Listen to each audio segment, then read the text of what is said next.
Tonight, step into a different Hogwarts. Not the bright, nostalgic castle of house scarves and Quidditch cheers, but a quieter, candle-lit fortress where the shadows hold a different name. In these corridors, the whispers do not circle around Harry Potter.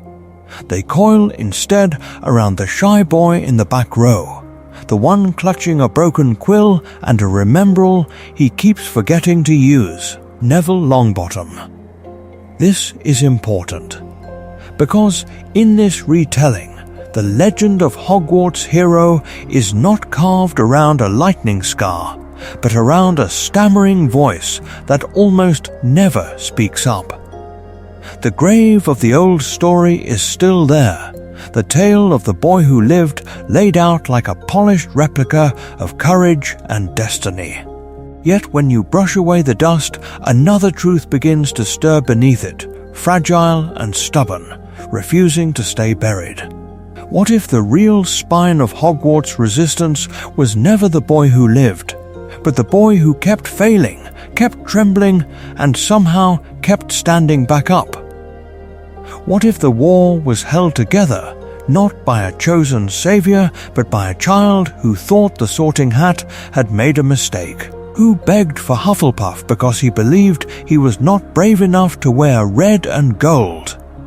In the official story, Neville is the comic relief at the edge of the frame, the boy who loses his toad, who melts his cauldron, who cannot remember the password to his own common room.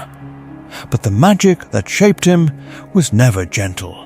Long before he ever boarded the Hogwarts Express, his parents had already been broken under Bellatrix Lestrange's Cruciatus curse, their minds shattered in a St. Mungo's ward while their son stood by, too young to understand why they no longer knew his name.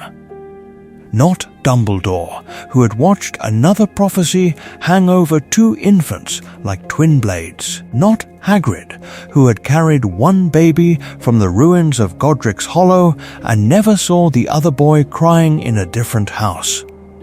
Not Sirius, who had vanished into Azkaban with his own grief. None of them saw the quiet, grinding weight that settled on the Longbottom heir, the unspoken command to live up to the courage his parents could no longer remember having. This is not a feel-good underdog story. It is something darker. It is the slow, tragic elevation of a frightened child shaped by fear, shame, and impossible expectations into the silent fulcrum of a war he never asked to fight. Every humiliation becomes a chisel. Every overlooked moment, every snide remark, every point lost for Gryffindor cuts him down and hardens what remains. And yet, in those cuts, something resolute grows. The boy who once froze before a broomstick will one day stand between his friends and disaster. The student mocked for caring only about herbology will become the one who walks a burning bridge with the sword of Gryffindor in his hands and Voldemort's last Horcrux at his feet. The grave was empty, where the simple tale of the Chosen One once lay. In its place rises a harsher story of endurance. Across this journey, we will walk beside Neville from his first trembling steps at Hogwarts to the final flaming arc of that sword. We will trace how every failure, every scar, every night spent listening to the Carrows victims forged the courage to swing when it mattered most. And when we reach the Battle of Hogwarts, you may find yourself asking a different question. In the end, whose war was this really? But before we can watch him raise a sword in the Great Hall, we have to go back to the night everything broke. Not at Hogwarts, not in a castle under siege, in a house that was supposed to be safe. The Longbottom home after the First Wizarding War was not a fortress. It was a compromise. A brick house on the edge of wizarding and muggle space, with a garden Alice had charmed to bloom out of season, and a sitting room where war and ordinary life tried, awkwardly, to coexist. Baby toys lay abandoned near the hearth, a stuffed dragon with one wing chewed, a tiny toy broom that hovered exactly 6 inches off the ground and no higher, a soft blanket embroidered with moving stars. On the desk nearby, ministry files were stacked in uneasy towers, parchment thick with reports of raids, missing names, and a thin, desperate hope that the worst was finally over. Frank Longbottom's cloak still smelled faintly of smoke and potion fumes. Alice's wand rested in a chipped saucer beside a half-drunk cup of tea. They had fought since they left Hogwarts, had defied Voldemort 3 times, had watched friends fall and graves multiply. Now, with their son finally asleep in his cot down the hall, they allowed themselves the smallest, most dangerous luxury. They believed the war was ending. This is important, because the house was not attacked in the fever of battle. It was invaded in the quiet after, when vigilance was supposed to relax into relief. The first sign was not a scream. It was a sound like the world taking a breath, the wards shuddering, then collapsing, as the front door exploded inward in a shower of splinters and green light. Portraits woke first. Old Longbottom ancestors snapped from painted dozes into panic, their frames rattling on the walls as Bellatrix Lestrange stepped through the smoke. Behind her, Death Eaters fanned out with practiced ease, masks gleaming, wands already raised.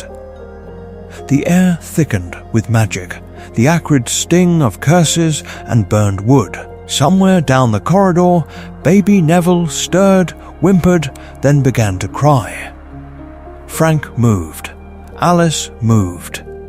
They were Aurors. This was what they had trained for. Stunning spells, shields, desperate counters.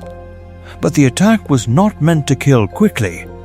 It was a plan designed to extract a single, impossible truth. Where had the Dark Lord gone? The Cruciatus Curse fell again and again, a rhythm of agony that turned seconds into eternities. Portraits screamed, glass shattered. Neville's cries rose, thin and terrified, from the nursery as his parents' minds were methodically broken in the next room. The grave was empty because no one died that night. Bodies remained. Hearts kept beating. Frank and Alice were found, but what made them themselves had been flayed away, leaving replicas of the people they had been, shells that breathed and blinked and could not say their son's name. Neville grew up not with absence, but with this living ruin. St. Mungo's became a second home. The long white corridors, the rattling curtains, the smell of potions failing to fix what magic had shattered. He would stand by their beds while wrappers of Drubal's best and gum wrappers collected in his grandmother's pockets, and he knew, even as a child, that this was not a normal orphanhood. Harry had a grave and a story of love that ended in a flash of green. Neville had hands that sometimes twitched as if remembering a wand, eyes that did not focus, and a silence where his name should have been. The Longbottom name, in that silence, became both banner and burden. A pureblood house that had stood up to Voldemort 3 times. A boy who could not make his wand work properly on the first try. Who lost his toad. Who felt the weight of portraits and relatives measuring him against ghosts. Not Dumbledore, who had praised Frank and Alice in order meetings. Not Hagrid, who had spoken of them with rough-voiced respect. Not Sirius, who had laughed with them in better days. None of them were there when Augusta Longbottom tightened her grip on the boy's shoulder and told him, without cruelty but without softness, exactly who he was expected to become. This is important, because Neville's path to heroism does not begin with a prophecy naming him. It begins with a child asking, wordlessly, why his parents look at him and do not see him. He was another possible chosen one, born at the end of July to parents who had defied the Dark Lord, but the story he inherited was not one of destined glory. It was one of repair. Every clumsy step at Hogwarts, every forgotten password, every moment when his remembrance glowed scarlet and he could not recall what he had forgotten, was haunted by that night. When the Sorting Hat hesitated between Hufflepuff and Gryffindor, Neville begged for the lion, not because he felt brave, but because he feared he was not. The grave of who his parents had been was invisible yet ever-present, and he measured himself against it with every trembling choice. In that pressure, something slow and stubborn began to form.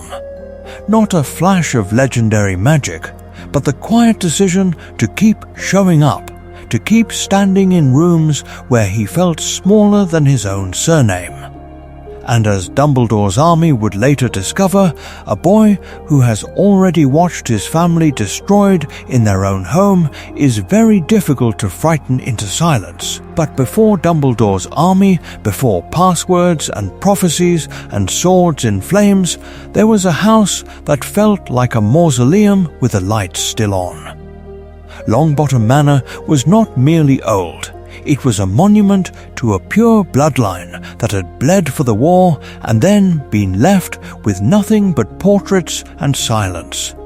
The grave was empty of the living voices that should have filled it. Frank and Alice were technically alive, their bodies breathing somewhere behind St. Mungo's ward doors, but for Augusta Longbottom, they might as well have been ghosts anchored by a broken charm. This is important. Because Augusta is so often remembered as a vulture-topped hat and a sharp tongue, a figure of mild ridicule in a school corridor. In truth, she was a war widow in all but name, a woman who had watched her son and daughter-in-law walk into battle and never truly come home. She clung to tradition because it was the only thing the Death Eaters had not managed to burn: lineage, discipline.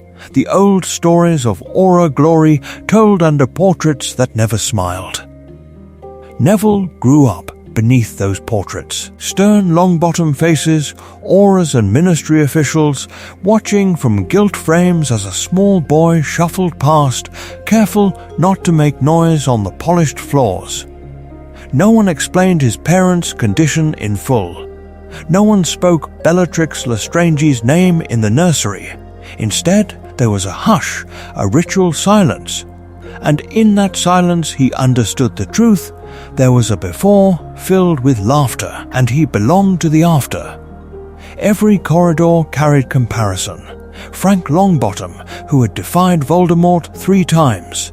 Alice, whose one work had been as precise as any textbook. Neville, who struggled to make a single plant sprout on command unless no one was watching. Each accidental explosion, each failed charm, did not feel like a child learning. It felt like a verdict. He knew, long before Hogwarts, that he was failing a test no one had written down. Augusta's love was harsh, and it was real. She bought him robes, fed him, fought for his place at St. Mungo's bedside. Yet her fear for him calcified into criticism. Dropped comments at breakfast about his lack of magical talent. Firm reminders that his father had been an aura, that Longbottoms were not known for weakness. When his magic appeared late, she did not weep with relief, she scolded him for keeping everyone waiting. So Neville learned to apologize for existing. He entered Hogwarts already bowed, already certain the hat's hesitation meant he did not belong anywhere at all. He even asked for Hufflepuff because he thought he was not brave enough for Gryffindor. An 11-year-old trying to downgrade his own legend before it could disappoint anyone else. Not Dumbledore, who had seen so many broken families, understood how deep that fracture ran. Not Hagrid, who had carried Harry from the wreckage, knew how similar the wounds could be. And yet, he did not break. He bent. He stammered. He hid behind larger personalities and louder stories, but he kept trying spells that backfired, kept going back to see parents who could not say his name. In herbology, where the plants did not care about family reputation, something in him quietly straightened. A boy raised in a house of portraits began, without quite realizing it, to grow roots of his own. The question was never whether Neville Longbottom had courage. The question was what it would take to make that buried courage ignite, and who would be standing close enough to see when the replica of cowardice finally burned away. The first time Hogwarts asked Neville Longbottom who he was, it did not use words. It used light. The Great Hall was an assault, candles burning like a low sky of fire, the enchanted ceiling a restless mirror of the night, 100 faces turned toward the doors. The roar when they saw the scar on Harry Potter's forehead rolled through the stone like distant thunder. Neville felt it in his ribs and in his knees. He did not feel it as welcome. He felt it as proof that he did not belong in this story.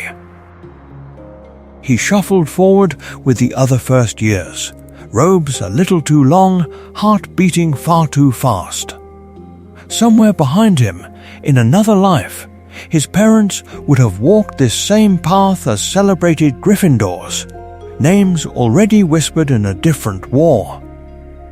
Here in this life they sat in St. Mungo's with empty eyes, while a boy who carried their surname tried not to trip on the flagstones. The hat came down. The world vanished. In the dark, the voice was immediate and intimate, as if the castle itself had leaned close. Ah, Longbottom, the name carried weight, and Neville flinched from it even in his own mind. The hat tasted his fear, his clumsy fingers, his shaking, his memories of a grandmother who spoke of courage as if it were an heirloom he had somehow misplaced. Hufflepuff would be safe, the hat suggested, with a softness that felt like a blanket pulled over his head. A house where loyalty was enough, where hard work could be a refuge, where no one would compare him to the Longbottom who had defied Voldemort 3 times and paid in screams and shattered minds.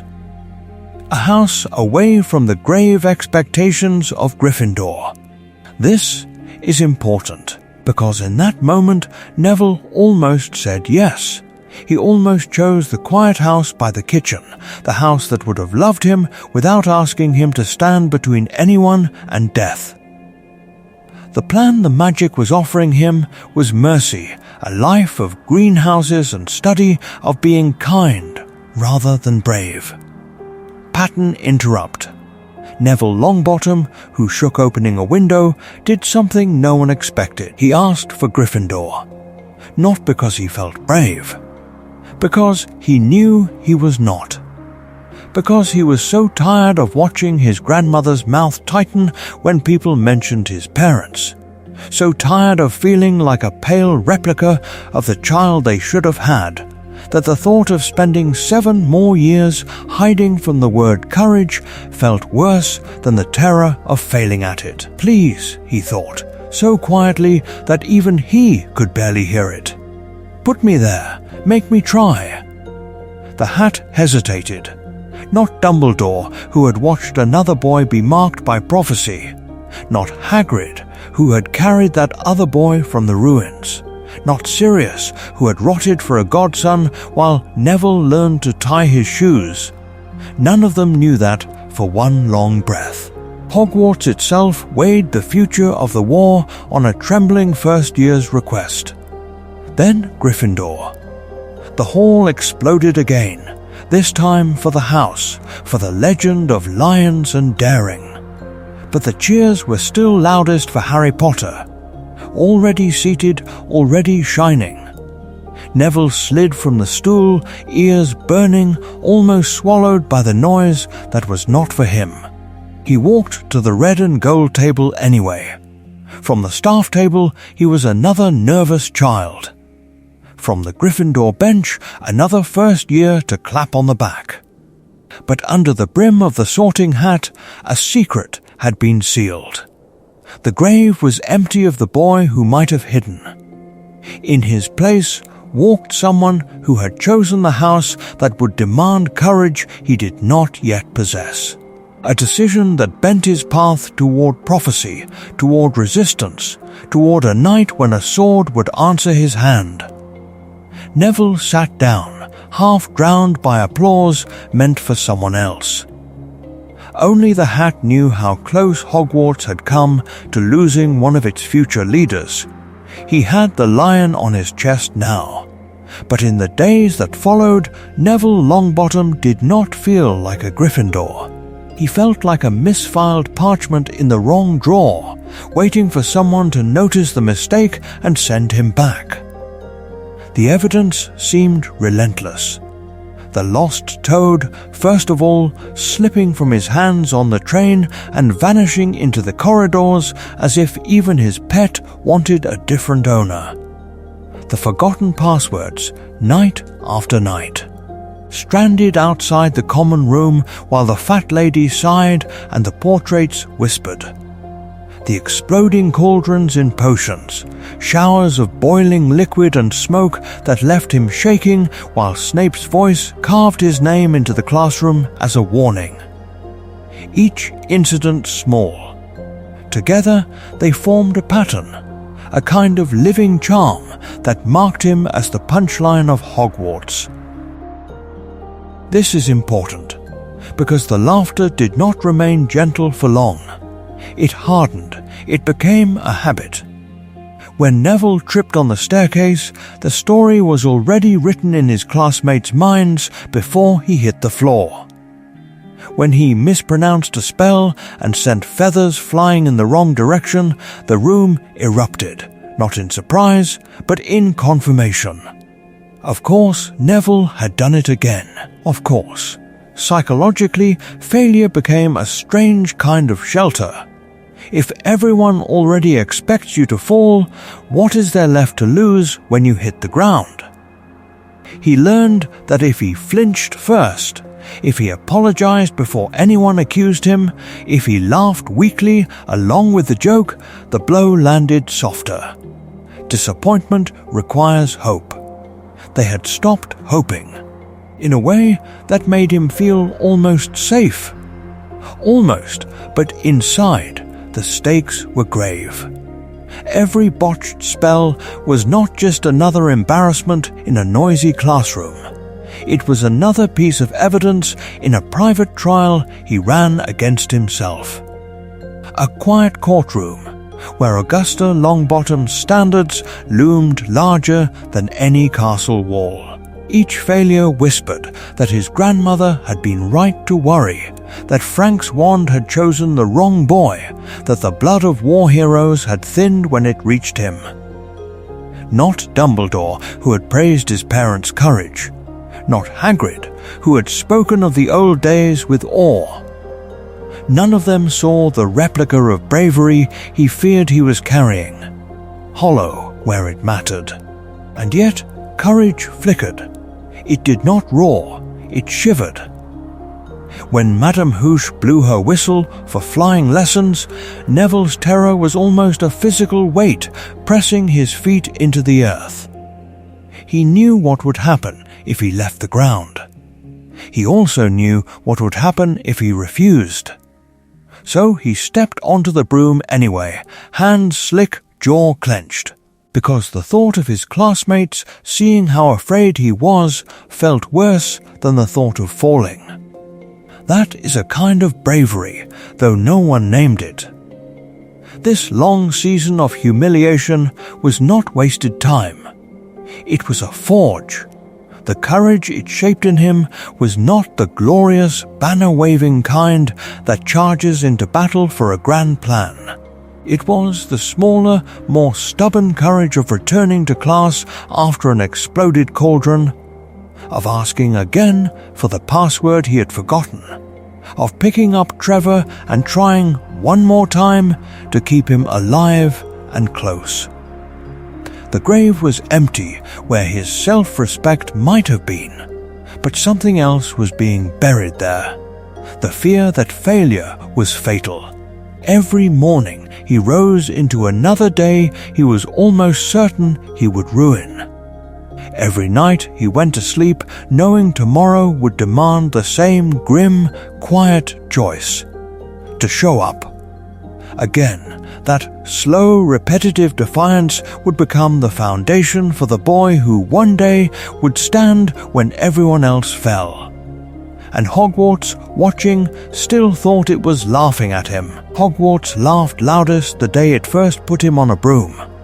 The morning was bright and thin and cold, the kind of air that made the castle stones look sharper and the grass on the training field glitter as if dusted with ground glass. Madam Hooch's whistle cut across the nervous chatter, and 20 school brooms shuddered on the ground like restless, half-awake creatures. This is important, because this was the first time the sky itself would witness what Neville Longbottom carried and what he believed he lacked. Neville's broom jumped at his command, but not cleanly. It bucked, twisted, then shot upward with a violence that did not match the boy who clung to it. His fingers slipped. His courage did not. He stayed on for one terrible, stretching heartbeat longer than anyone expected before the world inverted and the ground rose to meet him. The impact drove the air from his lungs. Pain flared hot along his wrist. Above him, the class circled, a loose ring of silhouettes against the pale sky, their voices a blur of alarm and amusement. He heard his name as an accusation, as a joke, as a confirmation of every grave suspicion he already held about himself. Something hard pressed against his palm. The Remembrall, a smooth glass sphere, faintly warm, its interior coiling into red mist like a tiny storm. It glowed when he forgot, when he failed, when the magic of the charm judged him wanting. Today it had arrived from his grandmother as a kindness. In his hand it felt like a verdict. Madam Hooch marched him to the hospital wing. The class was left behind with their brooms and their nerves and their hunger for spectacle. But the story did not stay on the ground. Draco Malfoy's fingers closed around the fallen Remembrall, and with a few lazy kicks he rose into the air, holding Neville's shame aloft like a trophy. Neville watched from the grass, cradling his bandaged wrist as Harry stepped forward. The boy who would be legend mounted his broom with the instinct of someone who had been born to fly, not dragged reluctantly into the sky. In a rush of wind and reckless defiance, Harry shot after Draco, not for glory, but for a glass ball that was not his, for a boy who could not follow. From Neville's vantage point, the moment tasted like ash and awe. Someone else was fighting for his dignity. Again, not Dumbledore, who had spoken solemnly at feasts about courage and house points. Not Hagrid, who had clapped him on the shoulder and told him he would find his feet. Not Sirius, who had no reason yet to know his name. A classmate, a stranger, a boy who made danger look like breathing. Gratitude burned in Neville's chest. So did something darker. A hollow, echoing helplessness as the Remembrall arced through the air, as Harry Dove, as the red-lit glass was snatched from disaster by hands that were not his. The sphere was a charm that glowed when he forgot. But what if, he wondered, The thing he kept forgetting was not passwords or homework, but the possibility that he could be more than this. What would it feel like to be the one who acted instead of the one who was rescued? The grave was empty where his confidence should have been. Yet the question remained, stubborn as any Longbottom. Lily was a charms prodigy, and somewhere in a different story she might have seen the boy on the grass and understood the pattern forming. The quiet child who watched others fly toward danger on his behalf, storing each humiliation like a seed. Years later, that seed would crack open under far darker skies. When the Carrows ruled the corridors, when the room of requirement became a sanctuary and a battlefield, when no one else dared step forward, Neville would remember the feel of grass under his back and sky he could not reach. He would remember the remembrall glowing red in another boy's hand, and he would decide that this time, when the world demanded someone rise, he would not stay on the ground. But before he could reach that future, Hogwarts had one more lesson to teach him about what it meant to stand alone in a doorway and say no. Hogwarts taught that lesson on a quiet night, when the castle seemed to be sleeping and only one boy was awake enough to be afraid. The common room had emptied. The fire had burned low, not yet ashes, but close, throwing long, uncertain shadows across worn armchairs and abandoned chessboards. Neville Longbottom stood in that flickering half-light with his hands shaking and a speech rehearsed in his head so many times the words felt like someone else's. This is important, he told himself, as if the sentence were a charm that could hold his courage in place. He was not thinking about house points. He was not thinking about detentions or rule books or the stern, disappointed face of Professor McGonagall. He was thinking about Harry, who had pulled him up off the grass when his legs refused to work. About Ron, who had not laughed the loudest when his broom tried to buck him into the sky. About Hermione, who had helped him look for Trevor without sighing as if his forgetfulness were a personal affront. They were, in a grave and simple truth, the first people at Hogwarts who had treated him as though he might be worth the effort. Neville knew he could not stop them. He knew Harry flew better, that Hermione's magic was precise and terrifying, that even Ron, with his muttered complaints, had more dueling instinct than he did. He knew his own wand felt like a borrowed thing, his spells like replicas of what they should have been. And still he stepped into the doorway, heart pounding, voice cracking, and said no. This is the cost of courage the stories rarely linger on. To stand in front of your friends and accept, in advance, that you will probably fail. To feel the humiliation blooming hot in your chest even before Hermione lifts her wand. To understand, in some dim instinctive way, that being petrified on the common room floor, bound by your own classmates, might be the price of doing the right thing and to pay it anyway. Dumbledore would later drape that moment in applause and house points, a neat ending to a messy night. But the headmaster was not being whimsical. The grave was empty in another sense. There were almost no examples left of that particular kind of bravery. Not Dumbledore, who had orchestrated a war from the shadows. Not Hagrid, who had carried Harry from the ruins but never told him the whole truth.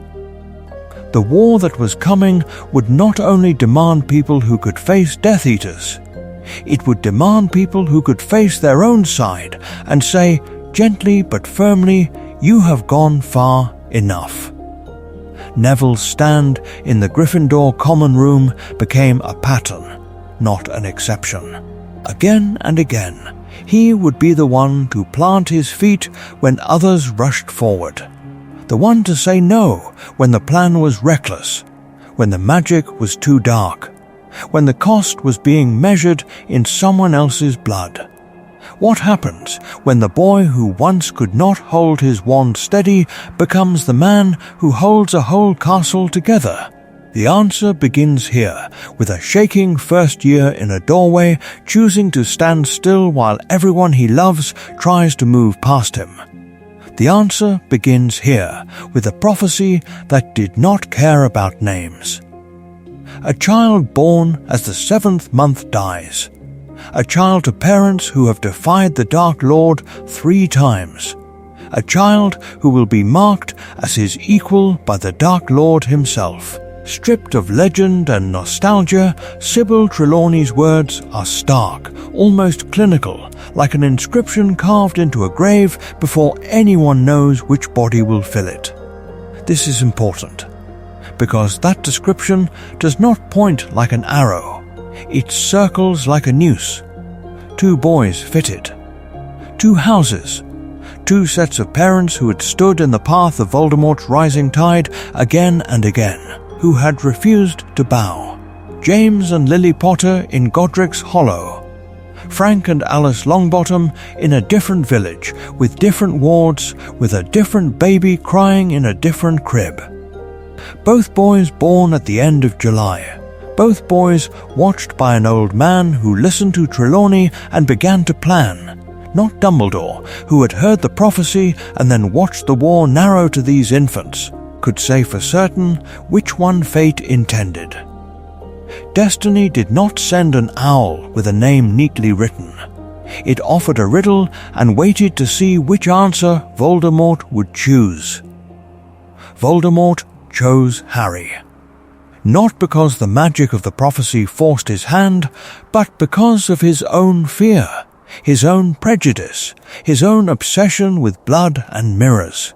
The Potters, with their half-blood son who carried his mother's muggle-born brilliance, felt like a reflection of the boy Tom Riddle had once been, and could not bear to acknowledge.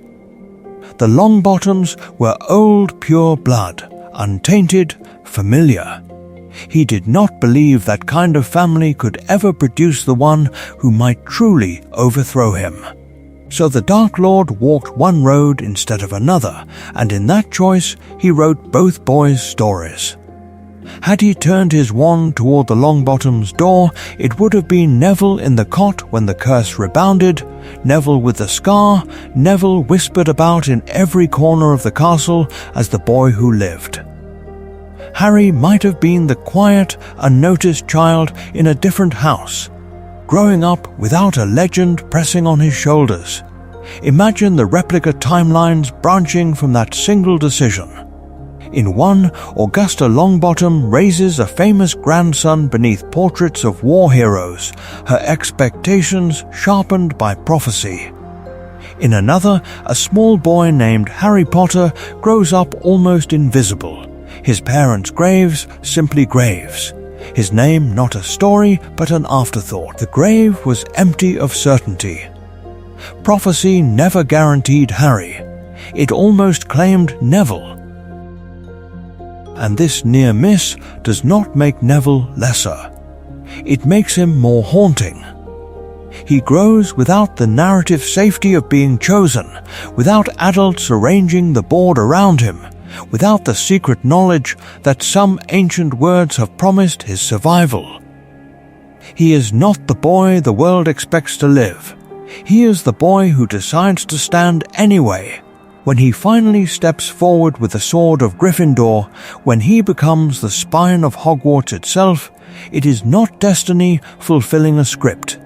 It is a quiet, stubborn courage forged in the shadow of a prophecy that almost had his name on it. He grows in the shadow of another boy's name. In Gryffindor Tower, Harry is not a person first. He is a center of gravity. Conversations bend around him. Whispers alter their course when he enters a room. Even the silence in the common room seems to listen when he speaks. Teachers watch him with a strange double gaze, half concern, half calculation, as if they are forever measuring how much more weight his thin shoulders can bear before the magic that marked him finally cracks him open. This is important, because Neville Longbottom is there for all of it. He is there when first years lean over pumpkin juice to murmur about the scar. He is there when McGonagall's eyes flick almost imperceptibly from Harry's homework to Harry's face, searching for signs of strain. He is there when danger arrives, as it always does, orbiting Harry's life with the regularity of a dark planet, a troll in the dungeons, a basilisk in the walls, dementors on the train, a grave in Little Hangleton where a boy will be bound and bled. The story of Hogwarts in these years is written around Harry, and Neville reads it from the margins. From that vantage point, he sees what others miss. He sees Harry's courage at midnight, cloak swirling as he slips through the portrait hole. But he also sees the recklessness that rides beside it, the way Harry will throw himself at danger with no plan except not letting someone else die. He sees the anger, sharp and bewildered, when the adults lie or conceal the truth. He sees the way the boy who lived flinches at the weight of his own legend, as if the title is a poorly fitted replica of the person beneath. And in that same shadow, Neville finds a terrible comfort. As long as Harry is the one the stories cling to, Neville can fail quietly. He can forget passwords, misplace his toad, blow up his cauldron, and the world will not turn to stare. The prophecy that almost named him never reaches his ears. The grave was empty of that knowledge. Yet the shadow that shelters him also accuses him. It reminds him every day of the hero he was almost destined to be, and in his own mind has failed to become. So he makes a different choice. Not a grand vow, not a spoken oath. A series of small, stubborn decisions. He tries to block them in first year, shaking in his dressing gown because someone has to say no. He follows them into the Department of Mysteries, wand hand trembling, not because he feels ready, but because he refuses to let them walk into the dark alone. Again and again, he steps toward danger a half-pace behind Harry, not as a chosen savior, but as a witness who will not abandon his friends. Proximity to Harry does not erase him, it refines him. Under the constant comparison, his bravery burns slower, steadier, learning how to endure rather than blaze. Where Harry is lightning, Neville becomes bedrock. A quieter, more sustainable courage that a long war will desperately need. The question is when that hidden resolve will finally be forced into the open, and what will happen when the shadow he has lived beneath is suddenly gone. The answer for Neville begins in glass and earth. The Hogwarts greenhouses are not gentle places. Their panes sweat in every season, beading with condensed breath until the outside world blurs into color and shadow. Inside, the air is thick and wet, heavy with the smell of damp soil, crushed leaves, and something sharper beneath, the metallic tang of sap from plants that do not want to be touched. Tables run in long ordered rows, but the order is deceptive. Pots quiver, vines pulse, and more than one innocuous sprout hums with latent danger. This is important, because in this humid, fogged world, the boy who trips over his own feet walks differently. Here, Neville's hands are steady. His fingers, clumsy with wands and quills, move with instinctive care through dark compost, teasing apart roots without tearing them, turning soil with a tenderness that is also precision. His voice, usually a halting thing that breaks under Snape's gaze, smooths out as he names leaves and spores and venoms, reciting properties not from panic but from memory that has finally found its proper language. When Professor Sprout asks a question, he does not flinch. He answers. Others copy down what he says. The grave was empty, where his confidence was supposed to be in other classrooms. In the greenhouse, that grave fills. Herbology gives him a new grammar of power. Not the explosive, showy magic that leaves scorch marks on stone, but the slower, stranger authority of someone who understands how a fragile seedling, coaxed and fed and repotted at the right moment, can become a mandrake whose scream can restore the petrified or kill outright. He learns that the plump, unremarkable pod on a back shelf is a Mimbulus Mimbletonia, capable of defending itself with stinksap that erupts at the slightest provocation, a ridiculous mess now, a potential shield later. He studies devil's snare, venomous tentacular, plants that grasp and constrict and bite, and he knows quietly where to stand and where not to breathe. Not Dumbledore, who had watched generations of students pass through these doors, truly understands what this room is doing to Neville. Not Hagrid, who had loved dangerous creatures without ever quite mastering them, sees how this boy is learning to cradle danger and make it answer to him. Not Sirius, who had once laughed at schoolwork and chased glory, is here to notice that Neville's glory is growing in soil and silence. This is not a hobby. It is preparation. Because when Hogwarts becomes a battlefield, the plants will not stay in their pots. The creepers he prunes now will become living tripwires across hidden corridors. The mandrakes he tends in second year will echo in his memory as weapons that might one day be repurposed to incapacitate Death Eaters instead of cure students. The Room of Requirement will remember every herb, every root, every protective blossom he has ever handled and offer them back when he needs to turn a school into a fortress. And in the meantime, something subtler happens. In the greenhouse, he is not the boy who fails passwords and misplaces his toad. He is the one Dean and Seamus glance toward when Sprout explains a new specimen. He is the quietly consulted authority, the one who already knew the answer before the question was finished. The story of Neville Longbottom begins to tilt, almost imperceptibly, away from helplessness. The magic is changing him. The question is how long it will stay confined to glass and soil before it spills into stone and war.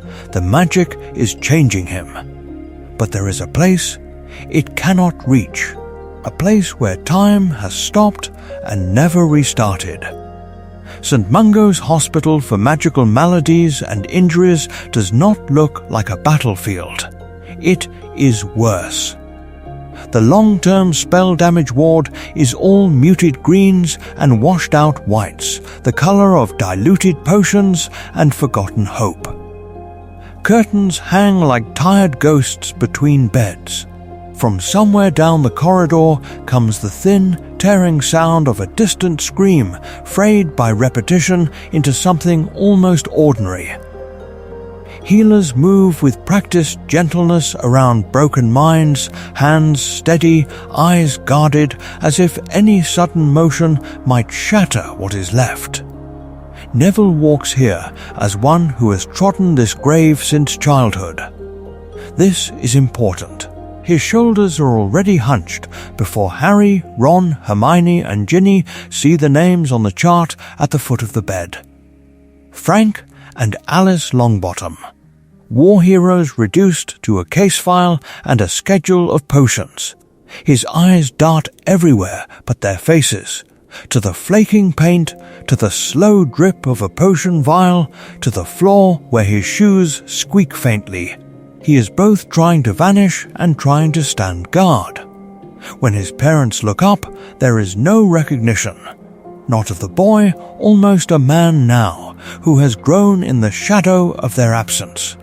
Not of the friends behind him. Not Dumbledore, who had sent them on missions. Not Hagrid, who had told Harry stories of the old war. Not Sirius, who had known the Marauders' laughter and the Order's dead. The Longbottom's eyes are open, but the people who once filled them are elsewhere. Then Alice moves, a small, crumpled motion, like parchment folding in on itself. She shuffles forward, fingers fumbling, and presses something into Neville's hand, a sweet wrapper, smooth and then crushed again, the bright foil dulled by endless repetition. It is a replica of a gift she once knew how to give, a mother's instinct echoing through ruined pathways of memory. Neville does not flinch. He does not correct her. He accepts the wrapper as if it were a priceless treasure, closing his fingers around it with a care usually reserved for rare plants and fragile seedlings. In that gesture lives the whole story of his childhood, the ritual visits, the silent car rides home, the way his Gran watched him with a measuring gaze, weighing him against the ghosts of who his parents had been. He has done this for years, but never with witnesses. The emotional calculus shifts the moment Harry and the others stand at his back and see the truth he has carried alone. He cannot pretend he is just another student now. The grave of his old excuses is empty. They know. They have seen the cost. In that ward, among the muted colours and distant screams, something inside Neville crystallizes. Voldemort did this. Bellatrix and the others did this. Their suffering will not be meaningless. If Harry's war is about prophecy, Neville's war becomes about justice. And he is not done with either. The next time the Dark Lord rises in Hogwarts, the boy from St. Mungo's will be waiting. The grave at St. Mungo's was not made of stone. It was made of bedsheets, potions fumes, and the hollow gaze of parents who did not know their own son. The night in the Department of Mysteries is the first time Neville walks out of that invisible grave and into his parents' war. The Hall of Prophecy receives him like a verdict. Shelves of glass orbs stretch into a darkness that feels less like absence and more like waiting. The air is thick with dust and latent magic humming faintly around each fragile sphere, as if every whispered future is trying to be heard. Their footsteps echo, thin and uncertain at first, as the deaf children move between the towering rows and realize, almost too late, that they are not alone. Death Eaters step out of the shadows, masks glinting, voices cold and certain. This is important. They have walked into the archive of fate itself, and the boy, who might have been the subject of that prophecy, finds himself standing beside the boy who actually is. Not Dumbledore, who had tried to keep them children a little longer. Not Hagrid, who had told them stories of the First War, as if courage were a simple thing. Only Harry, only Neville, only a handful of teenagers facing the professional cruelty that destroyed the last generation. When the fighting begins, it is chaos made visible. Spells slice the air, shattering orbs, releasing murmuring replicas of futures that will never come to pass. In the confusion, Neville's wand snaps, a clean break that feels like a small betrayal. His nose is smashed, blood pouring down, thick in his mouth, turning every incantation into a slurred approximation of the charm it should have been. He cannot pronounce properly. He cannot see clearly.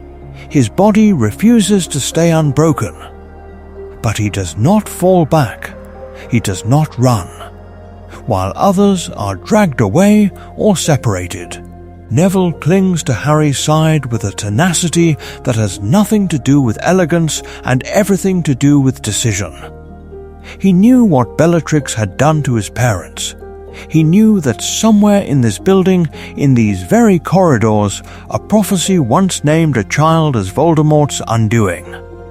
Now he is literally standing where their war was first spoken aloud, and he chooses, again and again, to continue it. The moment of clarity comes strangled through blood and pain. Harry, tempted to hand over the prophecy to stop the torment, wavers. Neville, choking, ribs aching, insists that he must not. Do not give it to them. Even half-conscious, he understands what is at stake, not simply Harry's safety, but the entire plan of the Dark Lord, the fragile thread of hope that the Order has left. This is important. It is Neville, broken-nosed and barely standing, who chooses the harder path. When the dust settles, he is no longer only the boy in overlarge robes who forgot passwords and lost his toad. That night in the Hall of Prophecy, he becomes, in all but name, a soldier. And soldiers do not simply survive battles, they learn from them. The next time war comes to Hogwarts, Neville will not arrive as someone else's backup. He will arrive with a plan of his own, and with a weapon the Dark Lord has forgotten to fear. He will arrive with a plan of his own, and with a weapon the Dark Lord has forgotten to fear. But in the shadows above that battlefield, another mind has been planning for far longer. Another pair of blue eyes has been watching the boy who was almost chosen. Dumbledore is the one who tells Harry the truth of the prophecy. He is the one who quietly speaks the line that rewrites the war. The child could have been either of two boys. This is important. Neville Longbottom, born at the end of July to parents who had defied Voldemort 3 times, fit the words as perfectly as Harry did. The grave of destiny, so to speak, was empty. The prophecy did not come inscribed with a name. Dumbledore knew this. He knew it before Harry ever stepped into his office in 5th year, before the smashed shelves and spinning orbs in the Department of Mysteries. And once you accept that he knew, a darker question follows. What, exactly, did he do with that knowledge? Dumbledore's pattern across the story is not to choose the obvious prodigies.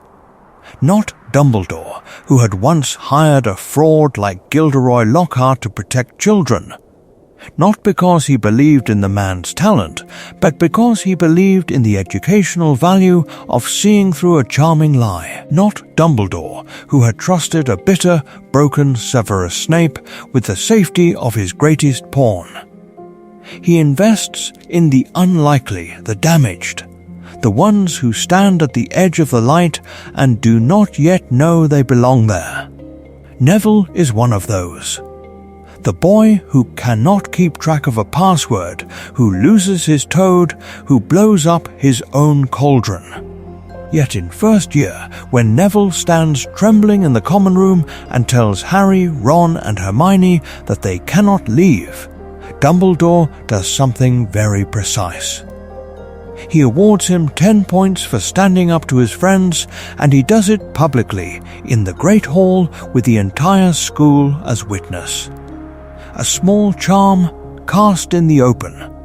A quiet calibration of how Neville sees himself. Later, when the Dar forms, Dumbledore does nothing to stop Neville's inclusion. He allows his office to become the unspoken sanctuary whose name they borrow. He lets a boy famous for failure learn the magic of a perfect shield charm, the discipline of repetition, the slow revelation that courage is not the absence of fear, but its deliberate defiance. By 6th year, Dumbledore entrusts Neville, through the Dar's network, with knowledge that is, by any reasonable standard, dangerous, that Hogwarts may need defending in his absence, that the castle itself can become a fortress under student command. Is this simply faith in the goodness of children, or something colder? Was Neville being quietly cultivated as a contingency, a second possible hero, a living replica of the path Harry walks in the open? The story never answers. Dumbledore dies with his calculations half revealed, his chessboard mid-game. Yet whether or not it was part of his plan, the war will lean on Neville Longbottom all the same, and when it does, the boy Dumbledore, once rewarded for standing up to his friends, will stand up to something far worse. And this time, no one else will be left to step in front of him. The war leans on him first in a hidden room that should not exist. A door that is not there until someone needs it. A boy who has never believed himself needed, walking through. The room of requirement breathes itself into being around Dumbledore's army like an answer to a question no adult has cared enough to ask. The grave was empty. Here, at least, something is alive. Mismatched cushions spill across stone flags, threadbare armchairs sag beside a cracked piano. Candles hover in uneven constellations. On one wall, a chalkboard, clumsy lists of spells, half-rubbed diagrams of wand movements, names written and rewritten as they volunteer. At first, there is nervous laughter, wands slipping in damp palms, sparks skittering off course. Then, slowly, the laughter thins into something quieter and more focused. Determination. This is important. Neville begins as he always has. Late, flustered, his first disarming charm misfires so badly that his wand jerks from his own hand and clatters against the far wall. His cheeks burn, his shoulders hunch in instinctive apology to a world that has long since decided he is a replica of a Gryffindor, not the real thing. But Harry does not sneer. Harry simply picks up the wand, presses it back into Neville's hand, and says, "Again, show me." Harry's teaching is not elegant. It is not theory. It is memory and scar and instinct, magic learned in graveyards and corridors, turned outward as simple instruction. Short demonstrations, then repetition. No long lectures about wand cores, no indulgent digressions on charm theory, not Dumbledore, who had wrapped truth in parable and plan. Not Hagrid, who had flung dangerous creatures at frightened children in the name of education. Harry stands opposite Neville, lets himself be the target, and insists that experience is the only syllabus that matters. For someone like Neville, this is a revelation. He does not need to understand why Expelliarmus works, only that it does, and that his body can remember the movement even when his mind doubts. Week by week, his spells stop sputtering. The jinxes that once rebounded now fly straight and true. His face, so often slack with panic, tightens instead with concentration, jaw set, eyes narrowed. Shoulders squared toward the thing that frightens him rather than away from it. Around him, the others are afraid too. This is the quiet alchemy of the Dar. Fear ceases to be a private defect and becomes, instead, the shared condition of resistance. They shake together, laugh too loudly together, flinch together when a spell goes wrong and someone's eyebrows vanish in a puff of singed hair. In that small crowded room, Neville finally understands that courage is not the absence of terror, but the decision to act while terrified, again and again, until the acting becomes habit. The skills he is building are not merely technical, they are structural. He learns how to pair students so the strong bolster the weak, how to notice when someone is drifting toward despair and pull them back with a task, a target, a reason. He watches Harry refuse to abandon anyone who struggles and quietly imitates that refusal, moving toward the ones whose hands shake most. Lily was a charms prodigy, but here, in this makeshift classroom, the magic that matters is simpler. A disarming charm that never misses. A shield charm that holds under pressure. A whispered protean plan etched into coins and memories. The Room of Requirement is teaching Neville something else as well, that walls can move, that safe spaces can be created and defended, that a hidden room can become a fortress when the adults are gone.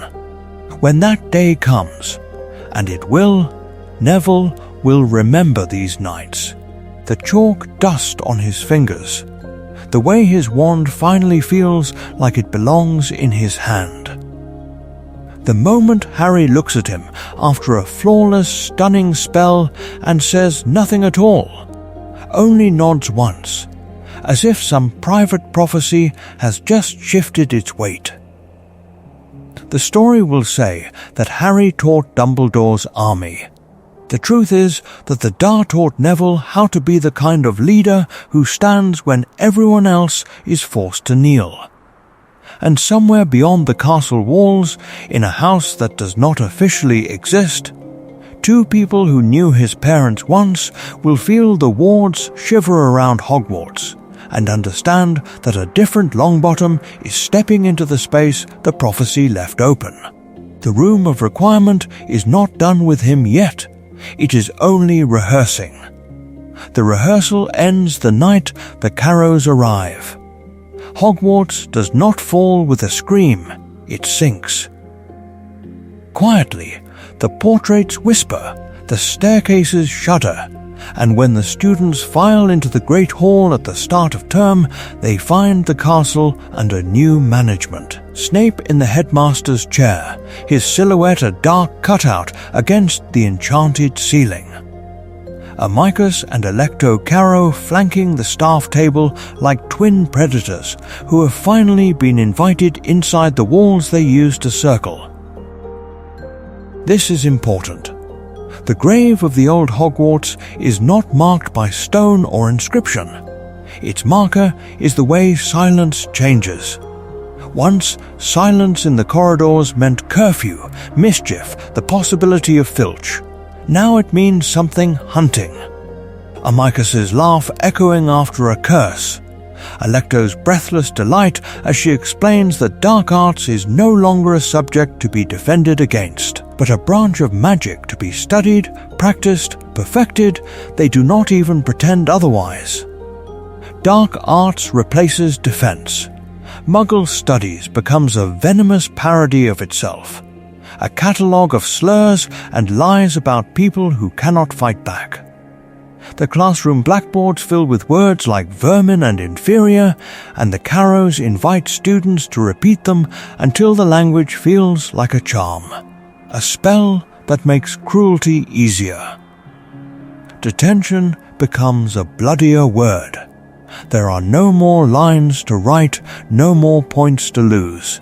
There are only curses that burn, hexes that scar, and the soft, stunned sobbing of first years who do not yet understand why their pain is being graded. Neville watches.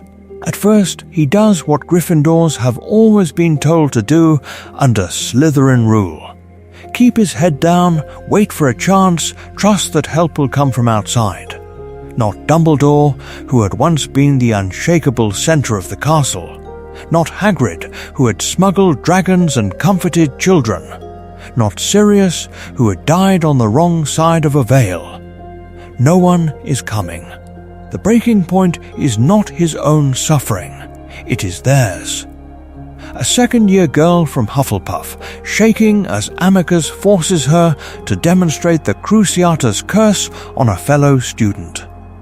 A terrified Muggle-born boy in Muggle studies ordered to recite that his parents are animals. When they refuse, the Carrows demonstrate the spell themselves. Neville sees a 13-year-old's body arch off the stone floor and hears a sound that is not a scream so much as a tearing. Something in him tears with it. He understands, with a clarity that feels like cold water, passivity is now complicity. If he stays silent, he is another wand in the Carrow's hand. So he begins to answer back. At first, it is small. A question in dark arts that is not a question at all, but an accusation wrapped in politeness. a muttered counter-curse that softens the edge of Amicus's hex when the man's back is turned. Ink spilled, ingredients swapped, lesson plans quietly sabotaged so that demonstrations fail, so that younger students are spared at least one example of perfected cruelty. He starts to find the old Dumbledore's army members with the precision of someone following a map only he can see. A nod to Ginny in the corridor. A whispered word to Luna on the staircase. The room of requirement opens again, not as a training hall this time, but as a refuge, a hidden ward where bruises can be healed and plans can be spoken aloud. Neville steps into the center of that room and feels the prophecy shadow shift. The boy who could have been chosen begins to choose himself. Every act is now a gamble. Expulsion would be mercy. Imprisonment in Azkaban, or a quiet death in a dungeon no one will ever find, is far more likely. The grave was empty in Godric's Hollow. Here, the graves will simply be unmarked floors. And yet, Neville keeps going. Each defiance a stone laid on a path that can only lead deeper into danger. How far can he walk before the Carrows notice that the frightened boy they thought they knew is no longer afraid? They are about to. The Carrows notice, and with them all of Hogwarts feels the shift. The founders of Dumbledore's army are gone. The boy who lived, the girl who planned, the friend who laughed in the face of danger have vanished into rumour and ash. In their absence, the castle becomes a grave of half-remembered courage, its corridors patrolled by fear and the echo of a name no one dares to say aloud. This is important. Movements do not simply continue because they once existed, they survive because someone chooses, again and again, to keep them alive. Not Dumbledore, who had fallen from the tower and left only a white tomb behind. Not Hagrid, who had been driven to the fringes, watched, suspected. Not Sirius, who had walked through the veil and never returned. None of them can stand in the room of requirement now and say, "We go on." So Neville does. He does not claim leadership with a speech, he claims it with a decision. The first secret meeting he calls after Harry's disappearance is small, frightened, and half convinced this is madness. Neville simply arrives early, checks the passages, speaks to the room as if it is an old friend, and waits. When the door melts open for trembling first years, when Ginny and Luna slip inside with the wary grace of hunted creatures, they all look for Harry. He is not there. Neville does not explain this with rhetoric, he explains it by starting. He chooses targets. He listens to Seamus argue for open revolt, to younger students whisper about revenge for brothers and sisters dragged to the dungeons. He weighs every plan like a curse that might rebound. They sabotage the Carrows' lessons, but they do not attack students who collaborate out of terror. They protect the smallest children first, walking them back from dark arts classes, stepping between them and hexes meant to teach obedience. When the punishments escalate, Neville is the one who volunteers to take the blame.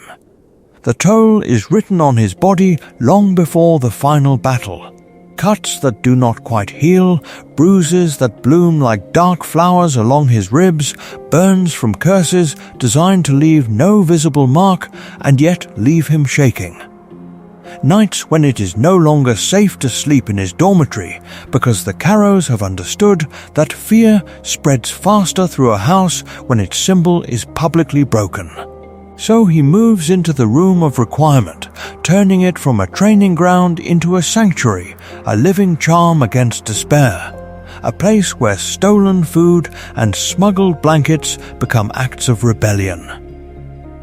There is a pattern interrupt here, one the story of Harry Potter often glides past. While the prophecy speaks of a single chosen one, Hogwarts quietly chooses its own. Every frightened glance in the corridor, every whispered, "What do we do now?" finds its way to Neville. The weight of that trust is heavier than the sword of Gryffindor he will one day draw. By the time Harry returns, Neville is no longer a side character orbiting someone else's destiny. He is, functionally, the chosen one of the castle itself, the axis around which its remaining courage turns, and the boy who proves that heroism can grow not from glory, but from endurance. The castle above pretends to be conquered. The corridors wear Carrow footsteps. The classrooms echo with curses and compliance. But beneath the floorboards, the castle is growing a second heart. It begins as a hiding place, a single doorway that appears for the boy who now carries the weight of a war he never asked to lead. Neville walks, thinking only of somewhere safe, somewhere the Carrows cannot reach, and the room of requirement listens. This is important. The door opens not onto a cupboard, but onto a cavernous chamber that hums with old magic and new intent. Hammocks are strung from iron rafters and transfigured pipes, swaying gently like a forest of suspended cocoons. Crates of pilfered food line one wall, labels half torn. Evidence of midnight raids on the kitchens and quiet acts of treason by house elves who also knew the castle was not yet lost. The stone is no longer bare. Every surface is layered with parchment. Maps of Hogwarts, annotated in cramped, determined hands. Arrows marking safe staircases and cursed corridors. Lists of passwords, sympathetic professors, vanished classmates whose names are read like a roll of the missing. The room responds to Neville's fear first, then to his resolve. When he needs shelter, it offers low-light, thick blankets, the muffled quiet of a place that understands hunted children. When he needs a training ground, the hammocks vanish and the floor smooths into a dueling hall, lined with battered practice dummies and flickering torches. When escape becomes essential, narrow passageways open at the edges, leading to forgotten turrets, to the Hog's Head, to places even the Marauder's map never fully charted. For those who can no longer risk their dormitories, the room becomes something stranger and more tender. A dormitory that is not a replica of any house, but an amalgam of all of them. Banners interwoven, colours bleeding into one another as if the castle itself refuses to sort them any longer. Trunks appear with their initials. A kettle that never quite cools. A corner where someone has laid out photographs of families whose minds are gone or whose bodies lie in some unmarked grave. Resistance ceases to be a scattered series of brave interruptions and becomes, under Neville's hand, a culture. The members cook over conjured flames, arguing quietly over seasoning, while someone in the background mends a torn sleeve with a clumsy charm. They tend wounds on makeshift cots, trading salves and stories, measuring new scars against old ones left by Umbridge's quill. Night after night, they whisper what the Daily Prophet will not print, piecing together a truer story of the war than any official report. And as Neville's leadership hardens from reluctant to deliberate, the room's configurations grow more intricate, as if his clarity is a key. Strategy tables rise from the floor, engraved with movable lines of light. Hidden alcoves appear for those two broken to sleep among the others. The room is not Dumbledore, who had always orchestrated from above. It is not Hagrid, who had carried Harry from ruins without knowing the grave was empty. It is a living testament to something quieter, the way a boy, once certain he did not belong in Gryffindor, can become the axis of an underground city. By the time the final battle looms, this hidden city is the true heart of Hogwarts rebellion, beating in defiant counterpoint to the dark mark hanging over the towers. The castle is occupied in name only. Its allegiance, like the room's door, has already chosen. The question is whether the wider war will notice in time. But a hidden city does not stay hidden without a price, and at Hogwarts the price is carved into Neville Longbottom's skin. The Carrows understand spectacle. Pain is not merely punishment, it is theatre, a charm-warped lesson written in nerves and screams. They use the Cruciatus curse in front of the class, forcing Neville to the front when a first-year stammers, when a Hufflepuff refuses to spit on Dumbledore's name. His body bows, his voice breaks, and the room holds its breath around the sound of his suffering. This is important. They want the others to learn that resistance and agony are the same word. Detention becomes a euphemism for something slower. He returns to the room of requirement limping, the tendons in his legs inflamed from hours of forced marches and hexes that twist muscle against bone. Cuts score his face where Amicus has used a wand like a knife, thin lines that never fully fade even when Madame Pomfrey does what little she is allowed. The grave was empty in Godric's Hollow, but here the graves are walking, children who are technically alive and yet carry burial marks on their bodies. Neville knows the younger ones are watching. He can feel their eyes on his scars when he sits by the fire in the room, when he pulls off a blood-stiffened sock and tries not to wince. So he tells a different story. He traces the white line along his cheek and calls it proof that the Carrows' magic can be endured. He rolls up his sleeve to show a lattice of half-healed burns and says, quietly, that they hurt less than betraying a friend would have. He turns every injury into a living replica of defiance, a reminder that you can be broken and still stand. Fear does not vanish. It learns to walk beside courage. Inside, the battle is more complicated. There are nights when he lies awake on a transfigured mattress, listening to the castle groan and the distant echo of someone else screaming, and he wonders what would happen if he stopped. If he let another face be the one the Carrows chose. If he obeyed just once and walked out of a lesson without shaking. He knows, with the cold clarity of someone raised in the shadow of St. Mungo's, that there is a limit to how much a mind can take. But he also knows the truth. His example is a shield. Not Dumbledore, who had always seemed untouchable. Not Hagrid, who had vanished with the Order's retreat. Not Sirius, who had fallen through the veil. Here, in these corridors, the person who stands between first years and despair is Neville Longbottom. When he returns to Augusta between terms, the plan of her life for him lies in ruins. He steps through the door thinner, marked, walking with a stiffness that speaks of curses rather than clumsiness. For a heartbeat, she sees Frank in the angle of his jaw, Alice in the set of his mouth. Her fear rises first, hot and choking, because she has already lost one generation to this war. Then, pride, slow and inexorable, overtakes it. She does not say the words she once hurled at him about not being his parents. She pours tea with shaking hands and treats his scars as evidence that he is precisely their son.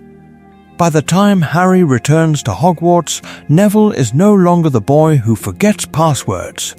He is a veteran of a war fought in classrooms and corridors. In whispered lessons and public crucifixions, his courage measured not in sudden glory, but in the number of times he has walked back into the room that hurt him.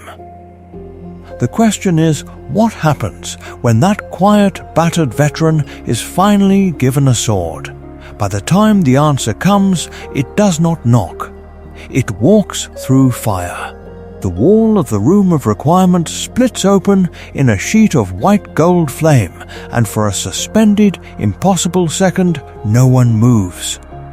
The Dar stands frozen among hammocks and makeshift barricades, eyes stinging from smoke and disbelief. Harry Potter steps through the blaze as if emerging from his own grave, soot-streaked, thinner, very clearly alive. The grave was empty. This is the thing their faces say without words. Hope hits the room like a spell gone wrong. It is too sharp, too sudden, almost dangerous. They had trained themselves to live on embers, whispered lessons, smuggled wands, the quiet, grinding courage of surviving one more detention with the Carrows. Now the legend they built their resistance around is no longer a story or a symbol. He is here, breathing their air, tracking mud on the floorboards. Neville feels the jolt before he can name it. Relief first, tidal and overwhelming. Because the plan was always Harry. Not Dumbledore, who had fallen from the tower. Not Hagrid, who had vanished with the spiders into the dark. Not Sirius, who had slipped through the veil and not come back. Harry, the one constant in every whispered prophecy and every desperate retelling of the truth. But under the relief, something else stirs. A flicker of uncertainty, almost guilt. For months, when first years cried and older students broke, they turned not to portraits or professors, but to him. He had chosen passwords, mapped patrols, stood in front when there was punishment to be taken. What does it mean now to hand that mantle back? Can you step out of a role that nearly killed you and pretend it was only ever a replica of real leadership? Harry crosses the room, eyes sweeping bunk beds and battered faces, and the weight of what Neville has done settles on him with terrible clarity. This is important. The Dar is not a memory. It is an army that did not dissolve when he left. He looks at the carved tunnel to the Hog's Head, at the lists of patrols on the wall, at the careful, stubborn infrastructure of defiance. You kept it going, Harry says, and the words are simple, but they land like a formal recognition, like a charm sealing something already true. Neville shakes his head, almost embarrassed. Just keeping it going, he answers, as if surviving torture, starvation, and the slow erosion of hope were a small administrative task. As if turning a hidden room into a last redoubt of Hogwarts were merely following someone else's plan. Here is the quiet pivot. Neville could step back, could let the prophesied hero reclaim the center while he fades to the edges of the frame again. He does not. When Harry speaks of defending the castle, of finding Voldemort, of the battle that is already pressing against the walls, Neville does not move away to join the crowd. He moves closer until they stand shoulder to shoulder at the front of the room. Two boys born at the end of July. Two children of families who defied Voldemort 3 times. One marked by a curse, one marked by an empty hospital chair, and parents who no longer knew his name. The prophecy could have chosen either. The magic did not care. Yet here they are, converging not as chosen and almost chosen, but as co-commanders on the same ground. The room sees it. In the way Ginny's shoulders ease, in the way the younger students look not only at Harry but at Neville, waiting for both of them to speak. The story has shifted. The axis of the war is no longer a single boy with a scar, but a line of defenders, with Harry and Neville set like twin anchors. Outside, the castle groans as wards strain and stones remember older battles. Inside, the alignment is complete. Harry will hunt the snake and the master of the snake. Neville will hold the school that gave them both their first real home. And when the final moment comes, the sword the hat yields will not choose between them. It will reveal what has been true since the fire first opened and Harry walked through. There was never only one hero in this grave-bound war. There were always two. There were always two. But only one of them was lying motionless in Voldemort's arms when the firelight died down and the ruined courtyard of Hogwarts became a kind of open grave. The stones were broken. The air stank of smoke and spellburn and the metallic tang of blood. Bodies lay where they had fallen, some still, some barely moving, a scattered replica of every house table now overturned and silent. Death Eaters formed a crooked line, black against the grey of ash and dawn. At their centre, like a dark star, stood Voldemort, and in his arms he cradled what everyone knew at once was Harry Potter's lifeless body. This is important. The silence that followed was not simple shock. It was the sound of a story ending. The boy who lived was no longer alive. The legend that had carried them through 7 years of fear had been cut off mid-sentence, and the crowd of students and teachers felt the weight of that unfinished line pressed down on their chests until breathing itself became an act of defiance. Neville felt it most sharply because he had never quite believed he belonged in the story to begin with. He saw Fred's body. He saw Tonks and Lupin. He saw nameless students from the Dar whose faces he knew better than their surnames. And then he saw Harry, slack and pale, the scar a dead mark instead of a promise. Something in him buckled. Something in him set. Voldemort's voice slid over the courtyard like cold water.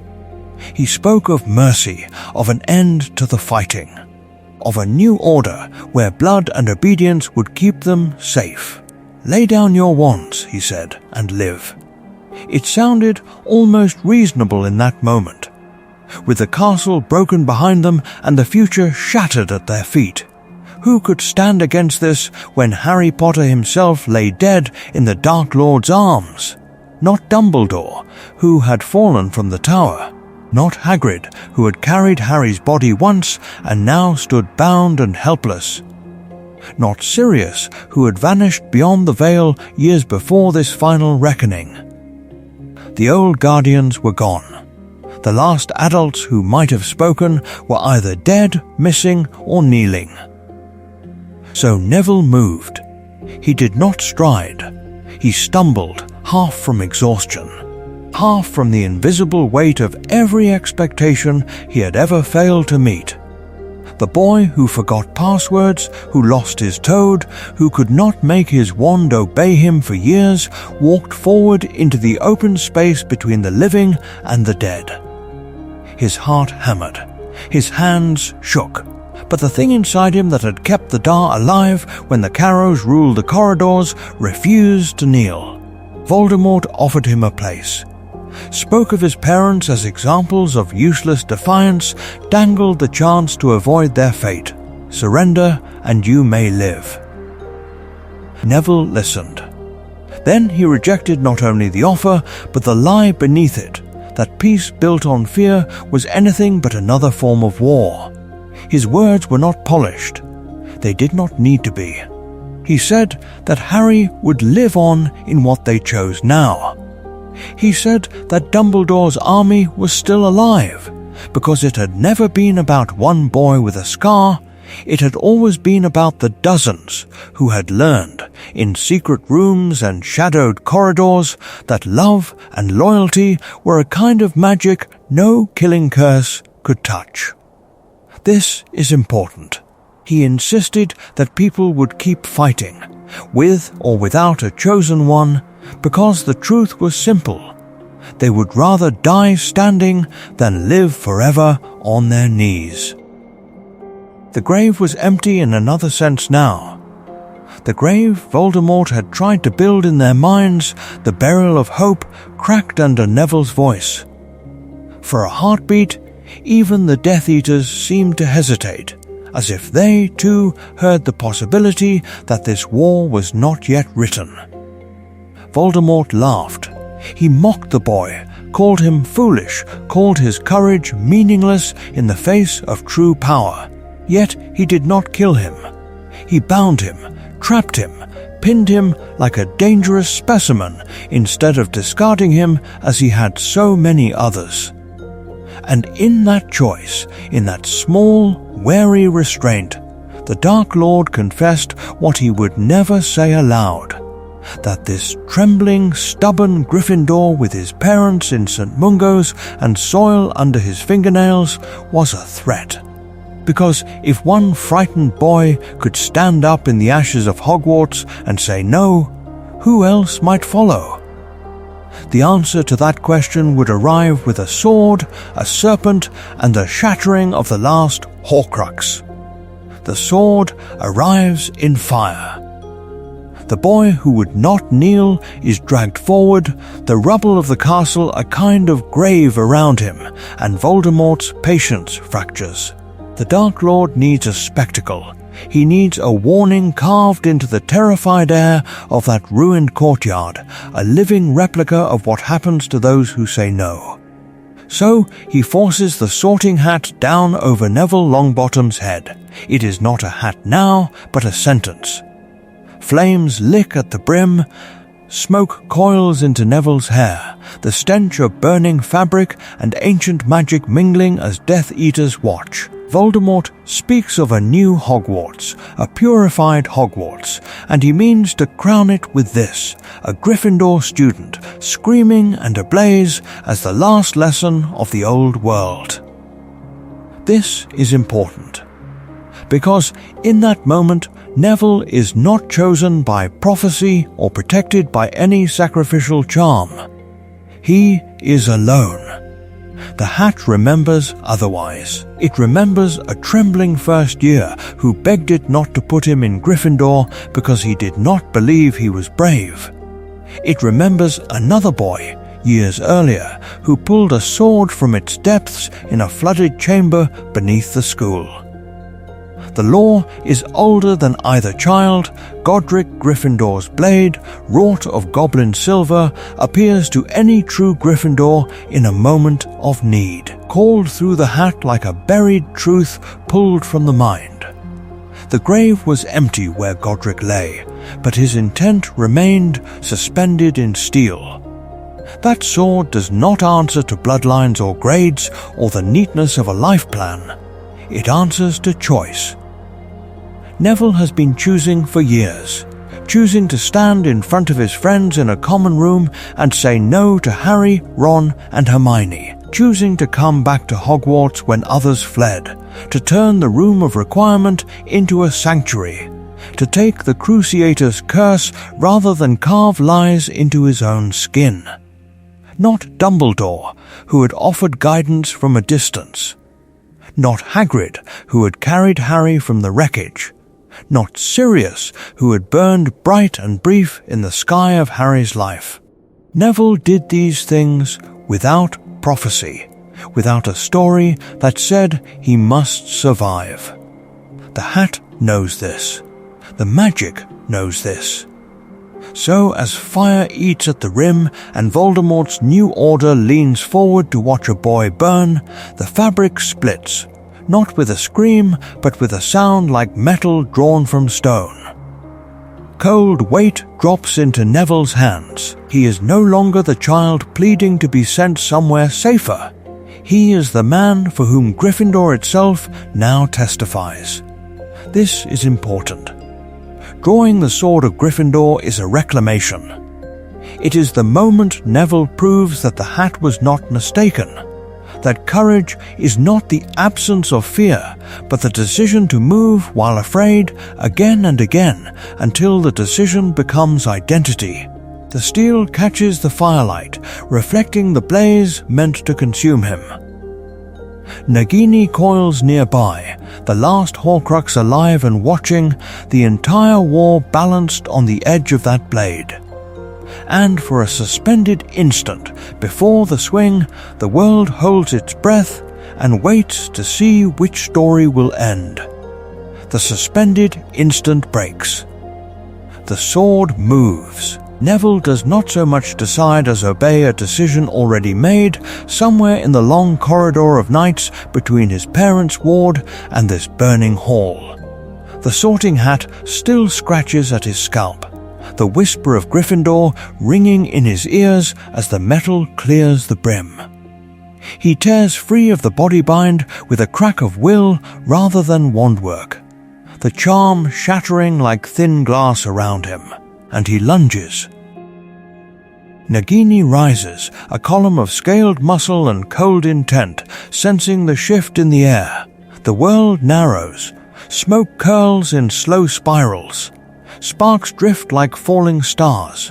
The sword's arc cuts through it all, a bright, unforgiving line of ancient magic forged for this exact kind of moment. The grave was empty in Godric's Hollow because of a different plan. Here, in the Great Hall, the grave for a piece of Voldemort's soul is being carved in mid-air by a boy who once could not keep hold of his toad. This is important. Nagini is not merely a pet, not simply a weapon that coils at her master's feet. She is the last Horcrux, the final anchor that keeps Voldemort lashed to the world, the living replica of his own refusal to die.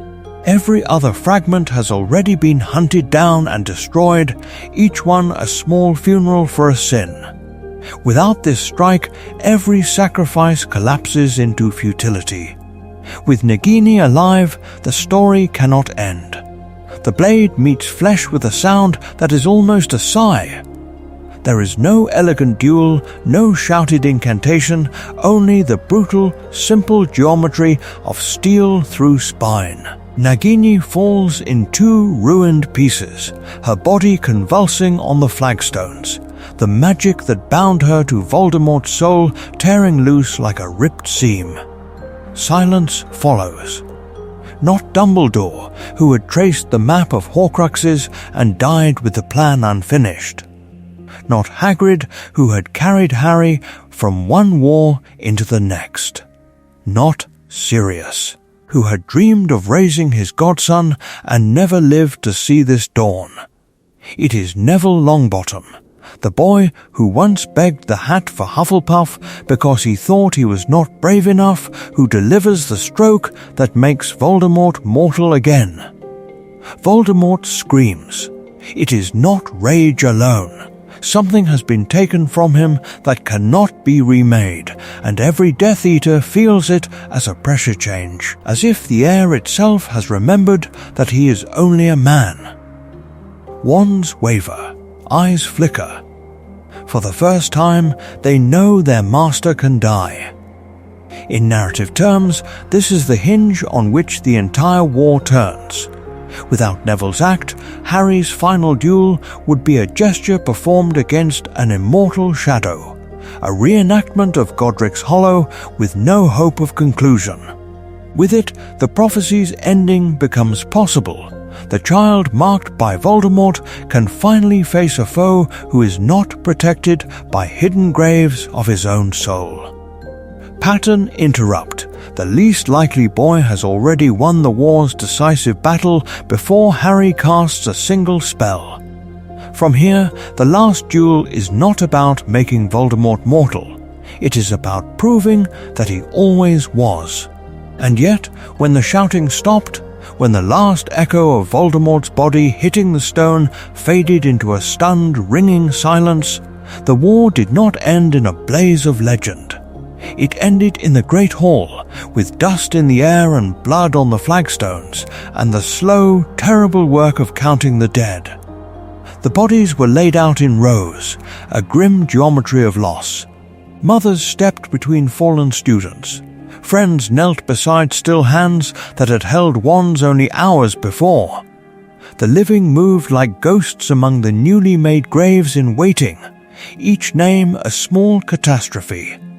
At the far end, beneath the enchanted ceiling that still showed a pale, indifferent sky, the crowd thickened around a single point: Harry, alive, and the ruin of the man who had called himself immortal. This is important. The story that began forming in that moment narrowed itself, almost of its own accord. Harry and Voldemort. Life and death. A boy who walked into the forest to die and returned. Not Dumbledore, who had set the pieces on the board years before. Not Hagrid, who had carried Harry's apparently lifeless body back to the castle. Not Sirius, who had once broken out of Azkaban for a godson he would never live to see grown. And not yet, Neville Longbottom. Neville's victory was acknowledged, but only as one note in a symphony everyone was too exhausted to hear in full. A few claps on the back from former classmates who had watched him stand alone on the bridge. A murmured, "Good man, Longbottom," from an aura stepping over rubble. A brief, almost offhand recognition when someone said, with a kind of dazed wonder, "He killed the snake. He killed the last one." No grand speech, no formal titles, no instant transformation into the kind of legend that has a capital letter. Part of the reason was Neville himself. He had never been comfortable beneath the full glare of attention, had never sought the stage even when he stood on it. When praise came, he deflected it, insisting that everyone had fought, that Seamus's explosions and Luna's quiet steadiness and the younger student's stubborn refusal to run were as vital as any stroke of his sword. He knew the weight of hero worship from the other side. He had grown up in the long shadow of his parents' broken minds and their unfulfilled promise. And there was another reason, colder and more structural. The politics of storytelling asserted themselves even as the dust settled. The wizarding world needed a single, clean narrative, a charm of meaning laid over chaos. Harry versus Voldemort. The boy versus the monster. The grave at Godric's Hollow and the child who walked away. Complexity was dangerous. A tapestry of unsung heroes, of quiet resistances and almost choices, left too much room for inconvenient questions. Who else had mattered? Who else had nearly changed everything? The grave was empty of Neville's name in those first retellings. He was present, but as a replica of a familiar archetype, another brave Gryffindor, another wand in the final charge. This is why we must return now, years later, and trace the lines more carefully, following the path from the frightened boy with the remembrall to the man who severed the last thread of Voldemort's borrowed life. Only then does the truth of his contribution emerge, not as an ornament to Harry's tale, but as its hidden spine. From here, to understand how the least likely boy became the war's quiet fulcrum, we must go back to the beginning, to the child marked by tragedy who might have borne the prophecy himself.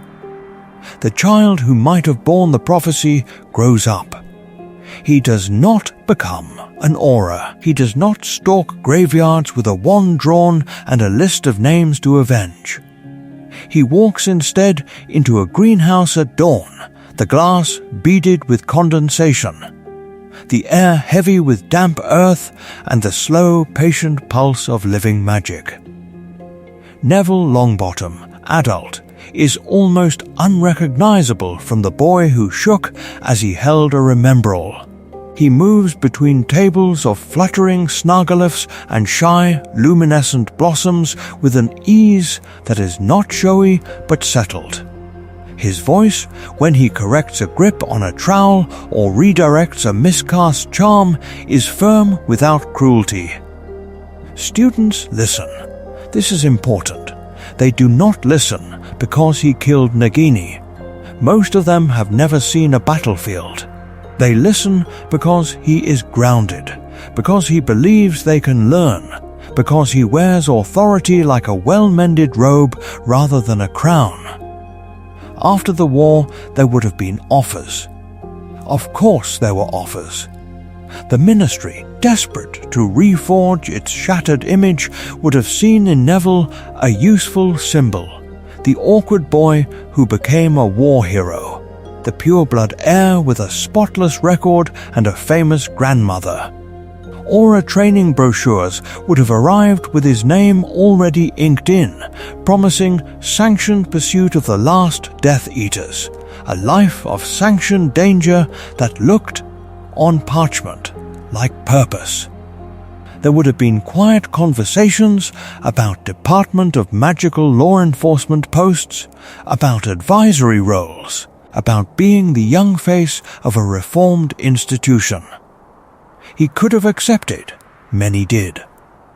Not Dumbledore, who had gone to his own complicated grave before the final battle, but Kingsley and others who knew the full story would have nodded in approval if Neville had chosen a wand and badge over a watering can. It would have capitalized neatly on his battlefield reputation, on the image of the boy with the sword and the smoking serpent corpse at his feet. He turns away. Deliberately, he chooses herbology, the subject in which he had once been quietly top of his year, the one place in his school days where he had not felt like a replica of the courage he was supposed to embody. In the greenhouses, conflict is not an explosion but a negotiation, light against shadow, water against drought, poison against antidote. His work becomes nurturing life, not ending it, guiding hands, not firing spells. His power is measured in growth rings and root systems, not in body counts. This choice is not cowardice. It is a response to trauma. Neville has lived his entire existence in the long shadow of war. Parents shattered into permanent silence, childhood visits to a hospital where his mother pressed sweet wrappers into his palm as if they were talismans. Adolescence spent fighting in corridors and attics while portraits screamed. He knew, more than almost anyone, what a life consumed by battle does to a mind. Why would he choose to stay in that shape when the war was finally over? So he becomes the adult he needed and never had. Patient where others were impatient with his forgetfulness, steady where others were scornful. He looks at frightened first years and does what no prophecy ever promised. He believes in them before they have done anything to deserve belief. In this, his heroism reaches its final evolution. Not Sirius, who had loved recklessly and died violently. Not Hagrid, who had carried broken boys from ruins. Neville's path is quieter, but no less grave. He tends a generation instead of a battlefield. And yet, beneath the soft loam and the careful lesson plans, something else is growing. Unseen, a different kind of resistance. A different kind of plan. Neville Longbottom's courage does not arrive with a flash of green light. It arrives slowly. Incrementally, like roots pushing through stone until the stone yields. Years later, when Harry will stand at a different grave and say that Severus Snape was one of the bravest men he ever knew, the words will be true and yet incomplete. This is important, because there is another kind of bravery moving through the same castle, less discussed, less dramatic, but no less decisive. The bravery of a boy who is not chosen by prophecy, not marked by destiny, and not guided by any grand plan. Gryffindor has always held multiple models of courage in uneasy tension. There is James's swaggering daring, the boy who laughed in the face of danger because he believed almost religiously that he would find a way to win. There is Sirius's reckless loyalty, the man who would burn his own life to keep a promise. There is Harry's sacrificial leadership, the child who walks into the forest to die because he believes that his death will save others. And then there is Neville, whose bravery looks like something smaller and therefore, paradoxically, more difficult, stubborn, incremental defiance. Neville acts without prophecy. He does not know that a different reading of Sybil Trelawney's words might have placed the lightning scar on his own forehead. He is born at the end of July to parents who defied Voldemort 3 times. And yet the Dark Lord turns left instead of right, and the entire story shifts. The grave was empty of his name. No legend. No title. Just the quiet, suffocating expectation of a pureblood war hero family and the daily humiliation of feeling that he does not belong in the House of Lions. Not Dumbledore, who had orchestrated orders and armies. Not Hagrid, who had carried broken boys from ruins. Neville has no institutional support, no secret war room, no adult whispering the next move. When he stands in a common room doorway and tells Harry, Ron and Hermione that they cannot leave, he is not following a prophecy. He is opposing his only friends. When he returns years later to a Hogwarts ruled by the Carrows, he becomes the axis of a different resistance, leading Dumbledore's army under torture, turning the Room of Requirement into a sanctuary and a scar. His courage surpasses every reasonable expectation. He endures Cruciatus not as a single noble moment, but as repetition, as routine, as curriculum. He keeps going. He teaches. He refuses to vanish even when the castle itself seems to be closing in around him. And then, in the final reckoning, he does something almost unthinkable. In full view of Voldemort, surrounded by Death Eaters with no guarantee that Harry is alive, he reaches into the sorting hat and draws the sword of Gryffindor as if pulling his own worth from the grave. He does not know that Nagini is the last Horcrux. He only knows that the snake must die, and so he moves. What then is courage? Is it the loud, cinematic sacrifice, or the long, unglamorous refusal to yield when every voice, internal and external, insists that you are not enough? The answer will determine how we read Neville. It may also determine how we read ourselves. Because if heroism can look like this, then the hierarchy of Gryffindor courage was never what it seemed. And the next act of defiance will not come from where anyone expects. The next act of defiance, as it turns out, had been foreshadowed before either boy could walk. Before the scar, before the rubble. Before anyone said the words, "The boy who lived," there was another cradle, another end of July child, another family marked for death. The prophecy Sybil Trelawney spoke was not a script. It was a template. It laid out conditions, not choreography. A child born as the 7th month dies to parents who have defied the Dark Lord 3 times. A child whom he will mark as his equal, possessing a power he knows not. This is important. Templates create shapes where lives might fit, but they do not decide which life must be poured into which mold. Both Harry and Neville fit.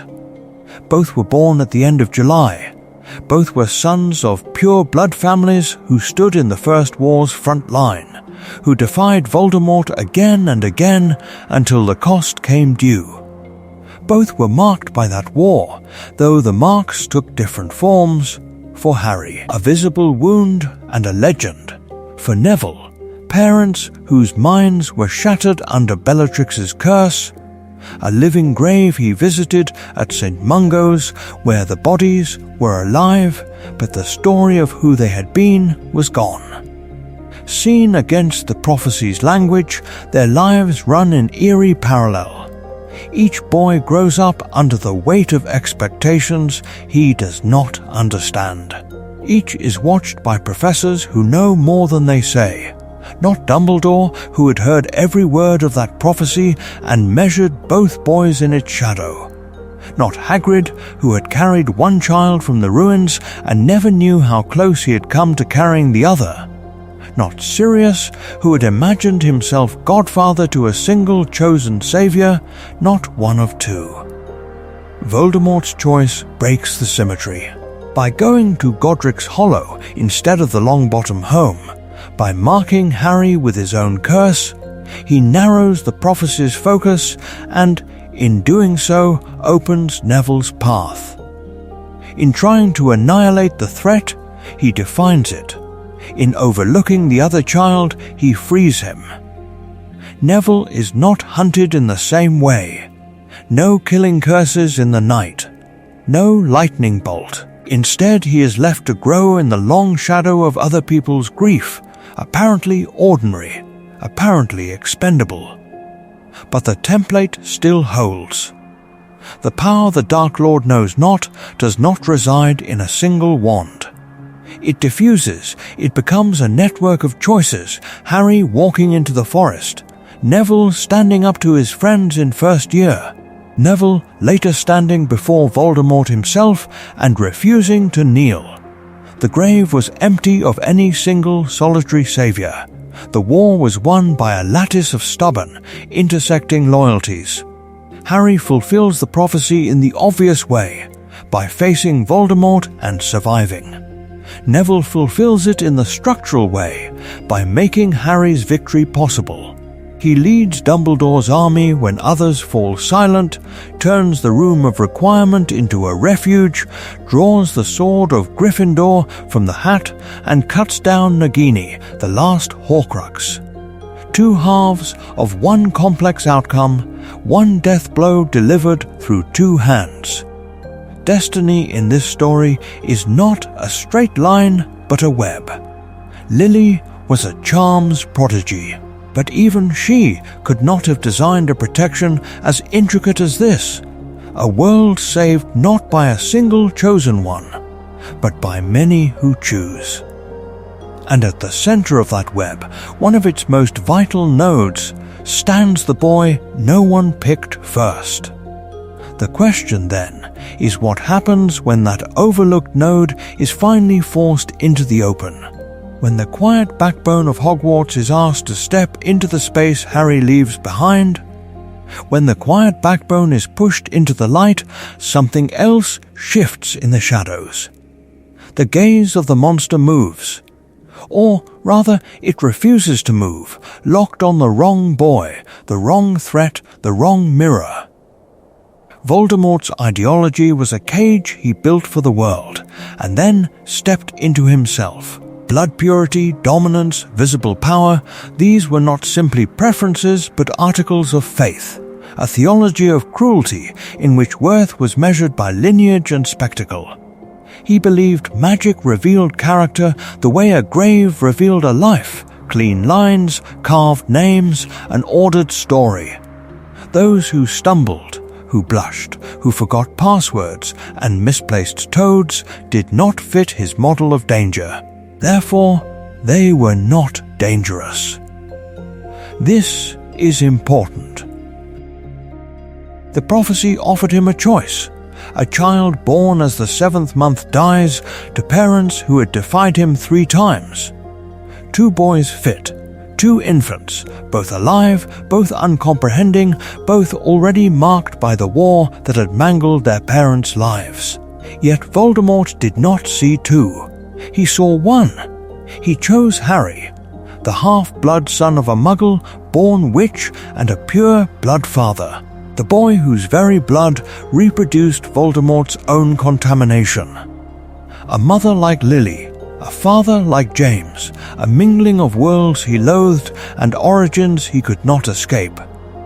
In Harry he saw a distorted replica of himself, orphaned to be, half-blood, shaped by loss. The choice was not strategic, it was pathological. He needed to kill the version of himself he feared. He needed the story to be that simple. And Neville was pure blood, old family, the child of auras whose names were spoken with respect in the same circles that whispered reverently about the sacred 28. In Voldemort's warped hierarchy, that made him less threatening, not more. A pure blood boy, clumsy, anxious, trailing expectations like chains, did not ignite his terror in the same way a half-blood reflection did. He read lineage as loyalty, and loyalty as safety. He was wrong. The irony is brutal. By dismissing Neville as an irrelevance, Voldemort granted him the one protection Harry never had: obscurity. No mark, no hunt, no elaborate plan to break him.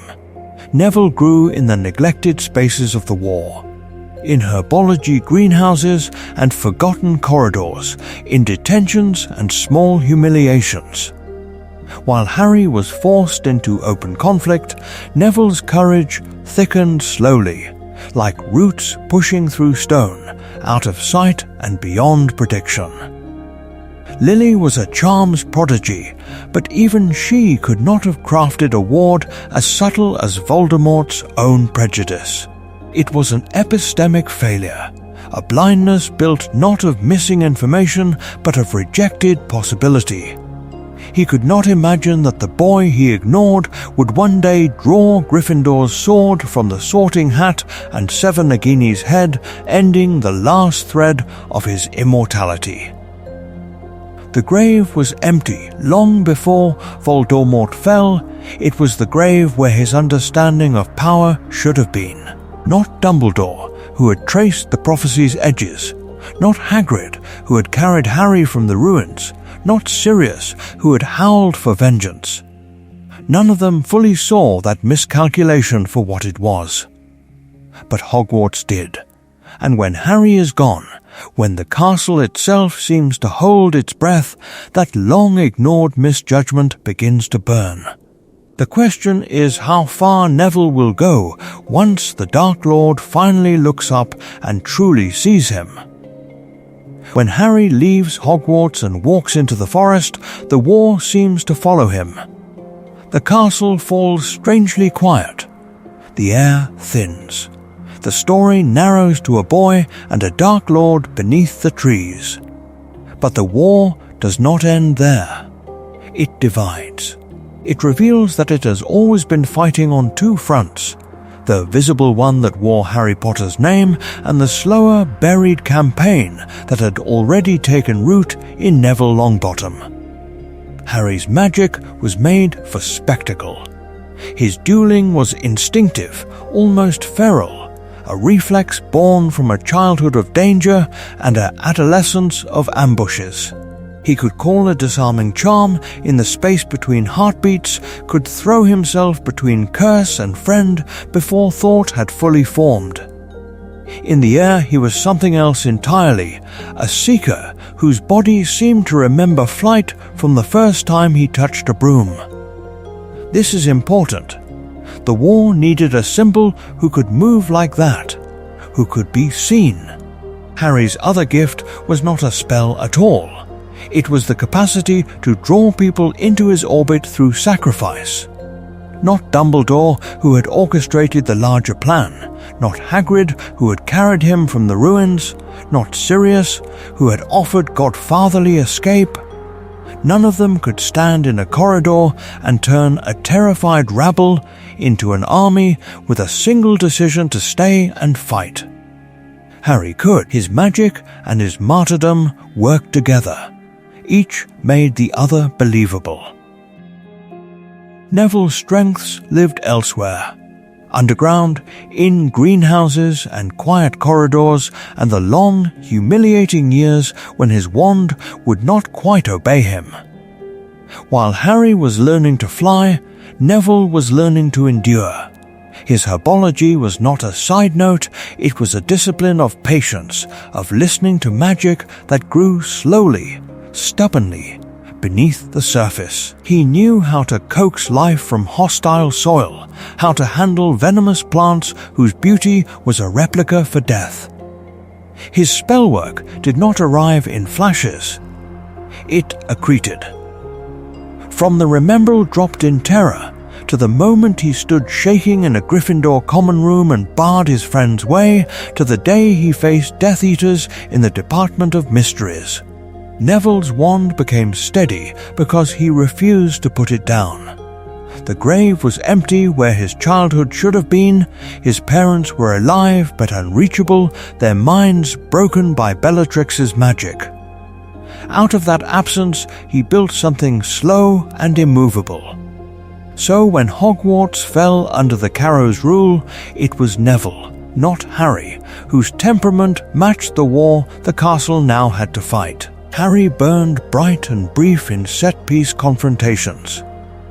Neville learned to disappear into the stone, to turn the room of requirement into a breathing sanctuary, to take punishment after punishment and return, battered but unbroken, to carve another passage of resistance through the year. The war required both fronts. Harry for the prophecy, the forest, the final walk without a wand raised. Neville for the nights when no prophecy spoke, when all that existed was another detention, another Cruciatus, another first year he refused to abandon. Lily was a charms prodigy, but the protection that kept hope alive inside Hogwarts was not a single charm. It was Neville's decision, repeated daily, to stay. Pattern interrupt. Imagine them reversed. If Voldemort had marked Neville in the crib and Harry had been left inside the castle as the internal resistor, would the war have ended the same way? Would Harry's volatility have survived the slow torture of the Carrows regime? Or would he have shattered where Neville bent? And if Neville had been sent into the forest with a killing curse waiting, would his quieter courage have carried him to the same terrible acceptance? The truth is that the prophecy's edge cut two ways. One boy faced the Dark Lord in the open. The other held the line in the shadows. The victory that followed belonged to both of their wars.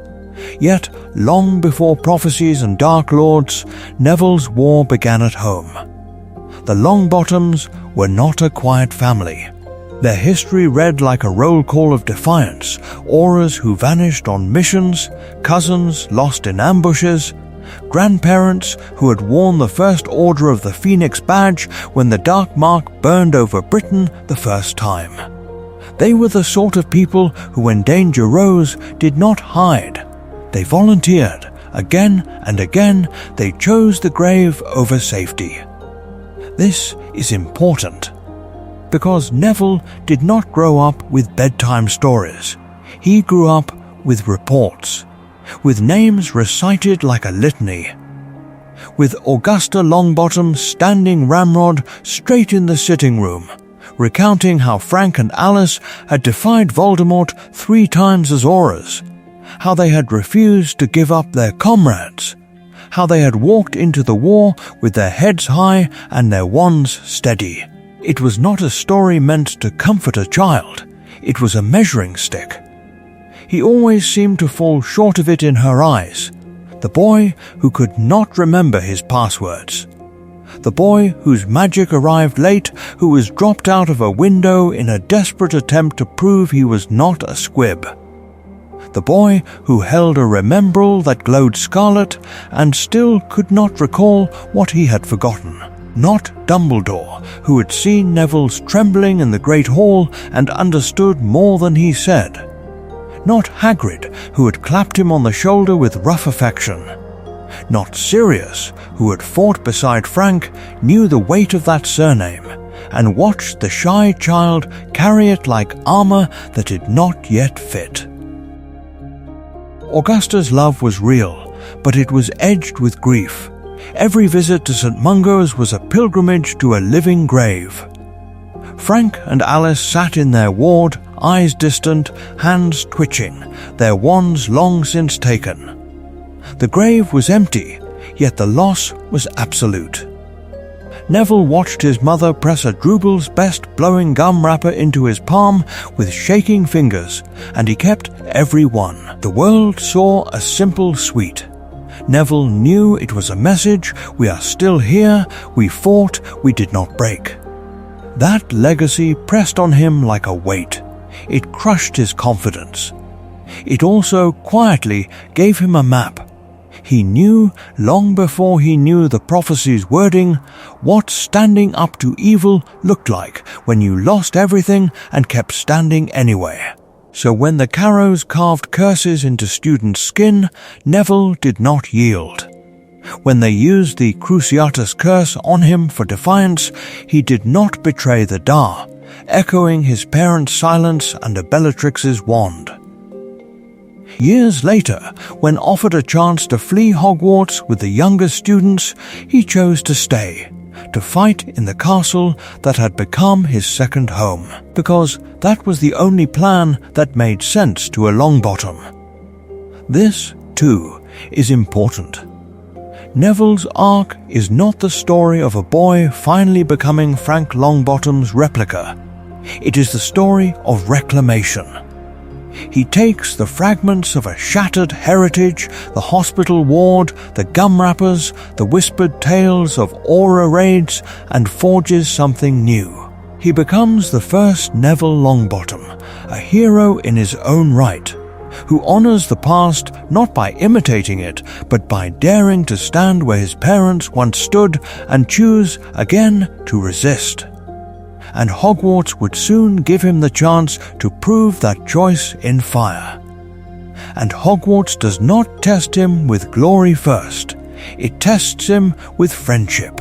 From the beginning, Neville moves at a different pace to the boys who will define the war. He loses his toad on the train. He forgets passwords and fumbles spells.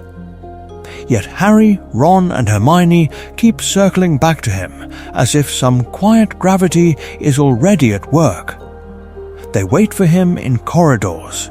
They drag him into compartments and common room councils.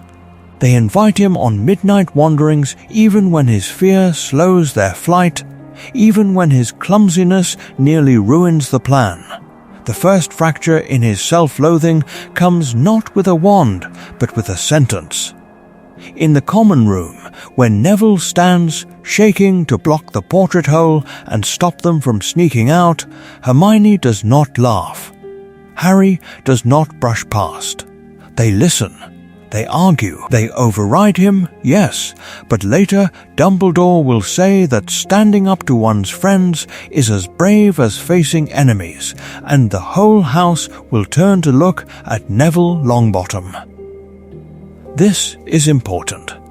For a boy raised under Augusta's relentless comparisons, that gaze is a new kind of magic. When the Dar forms, the pattern deepens. In that hidden room, Neville is not the child who dropped his remembrall, but the boy who keeps coming back.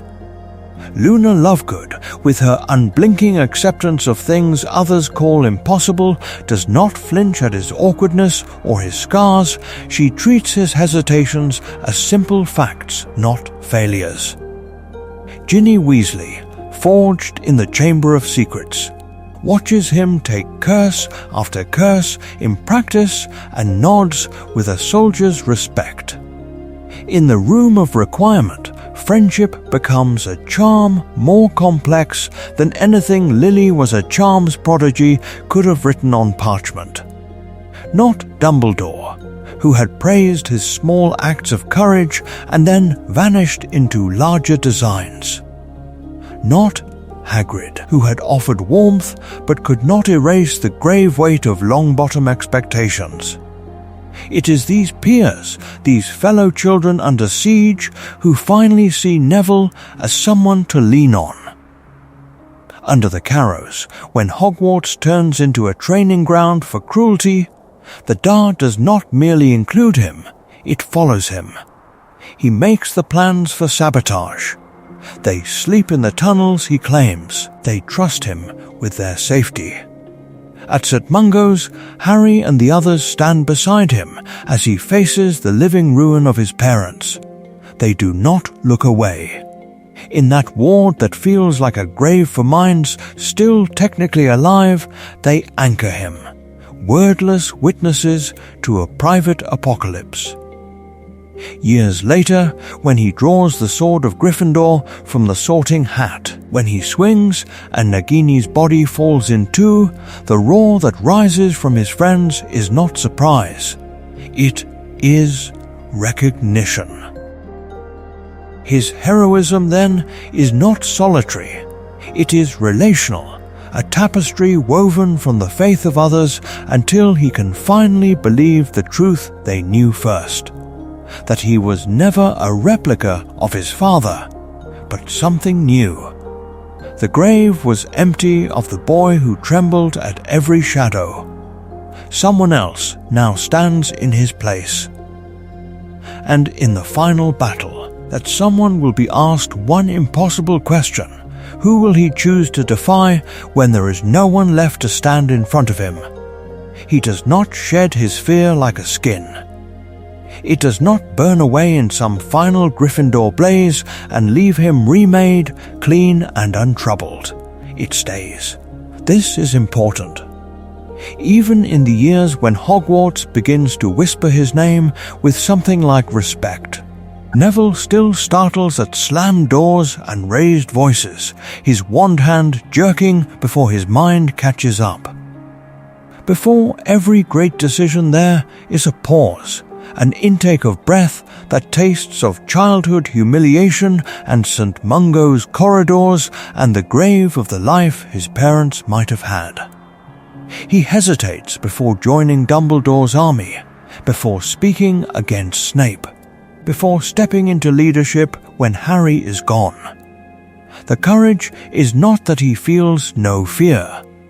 The courage is that he moves while fear is screaming in his ears to sit back down. Under the Carrows, that scream becomes almost constant. There are nights when he stands outside a classroom door, fingers pressed to the wood, and feels his hands shake so violently he has to clench them around his wand to stop the tremor. He knows what waits inside, students cruciated for sport, the smell of singed flesh, the sound of laughter that has forgotten it is human. He also knows what will happen if he speaks. Detention, the Cruciatus Curse, another visit to the wall where his own blood has already dried in thin, rusted lines.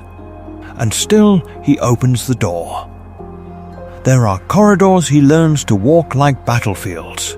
Each step measured, each corner a calculation between survival and defiance. Sometimes he doubles back, not because he is weak, but because the plan demands that he stay alive long enough to matter. Sometimes he walks forward anyway, past the spot where he was last dragged away, past the memory of his own horse screaming. Not Dumbledore, who had faced Grindelwald in a storm of legendary magic. Not Hagrid, who had carried Harry from a ruined cottage. Not Sirius, who had charged into the Department of Mysteries for a godson he barely knew. Could understand this particular kind of courage, the quiet, grinding choice to re-enter the place that broke you yesterday. His anxiety does not fade as he builds the new Dumbledore's army it sharpens. Every coded message, every stolen loaf of bread for the room of requirement's hidden children is a deliberate act against the body's demand to hide. When he stands in front of younger students and tells them they are not alone, his voice sometimes catches, not from lack of conviction, but from the effort of forcing sound past a throat that remembers choking on curses. The magic he wields in those moments is not only in his wand, it is in the brutal, repetitive override of instinct, the refusal to let terror dictate the story.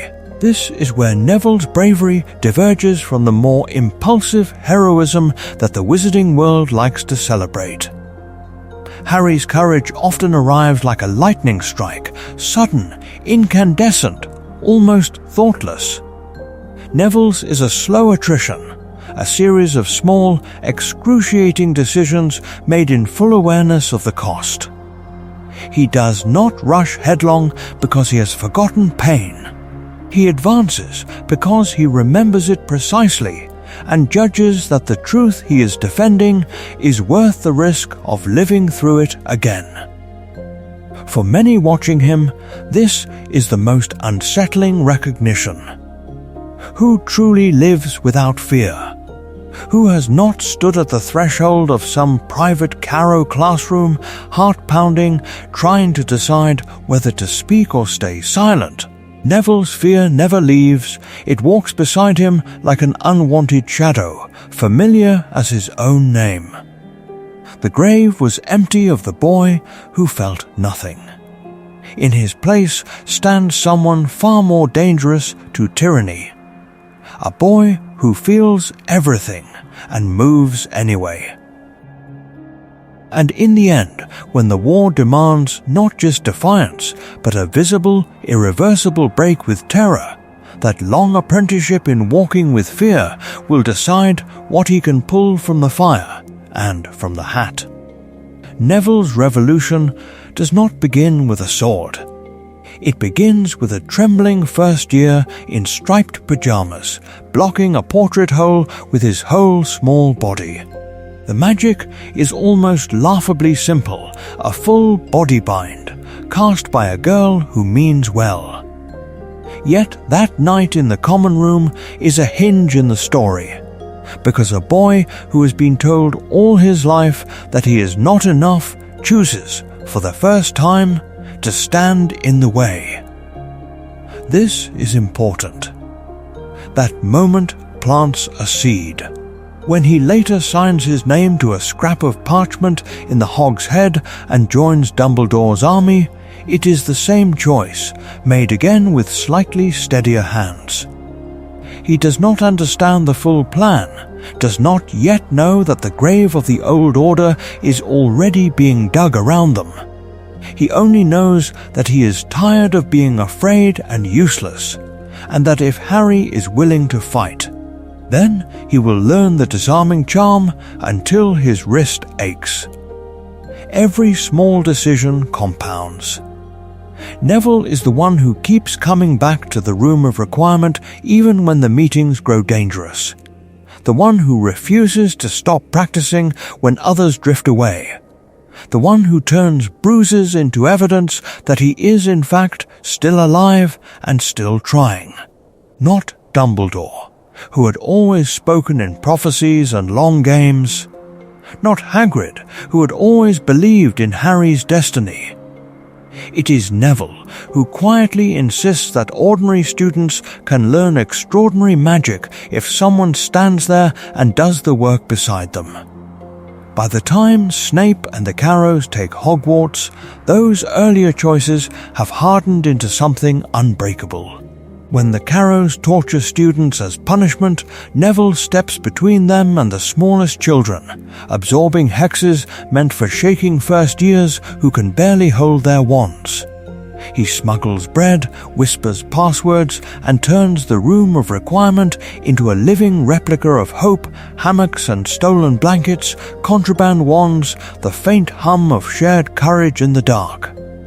Each act looks minor. Each act shifts the timeline. Without the boy who once stood in a doorway and said no, the Dar might have dissolved into memory.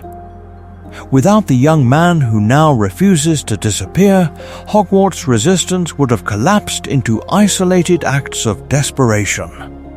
Instead, his stubborn presence creates a path. Every time Neville chooses the harder road, it becomes fractionally easier for someone else to follow. How many students only raise their wands because they have watched him endure and remain? So, when the final battle comes, the sword in his hand is only the visible edge of something much older. The grave was empty of the old Neville long before he pulls Gryffindor's blade from the hat. That swing at Nagini is balanced on hundreds of smaller refusals to yield. Lily was a charms prodigy, but here courage itself behaves like a charm, layered, reinforced, strengthened with each repetition until it can finally cut through the last Horcrux. Heroism, in the end, is not a single incandescent instant. It is accumulation. It is the slow, relentless building of a life that makes that instant possible at all. And if heroism is accumulation, then Harry and Neville are two ledgers of the same war, written in different ink. Harry is the boy who lived in the most literal, violent sense. He survives the killing curse as a baby, a flash of green light that should have ended a life before it began, and instead leaves a scar that is both wound and warning. Again and again, he walks into death, into the Chamber of Secrets with a basilisk waiting, into a graveyard replica in Little Hangleton, into the Forbidden Forest itself. He dies in the forest and comes back. He is the boy who keeps returning from the grave. Neville is not that boy. Neville is the boy who stayed. He does not survive a single spectacular curse, he survives something slower. He survives years of low-grade humiliation at Hogwarts, the sniggers when he forgets passwords, the explosions when potions go wrong, the way his own wand misfires because it is a dead man's wand. He survives systemic cruelty, Snape's contempt, the Carrows punishments, the quiet, constant suggestion that he is not enough. This is important, because before Hogwarts he has already survived the worst thing a child can be asked to endure and remain alive. He visits St. Mungo's, walking those long grey corridors past locked doors to parents who do not know his name. The Longbottoms were war heroes tortured into madness by Bellatrix Lestrange.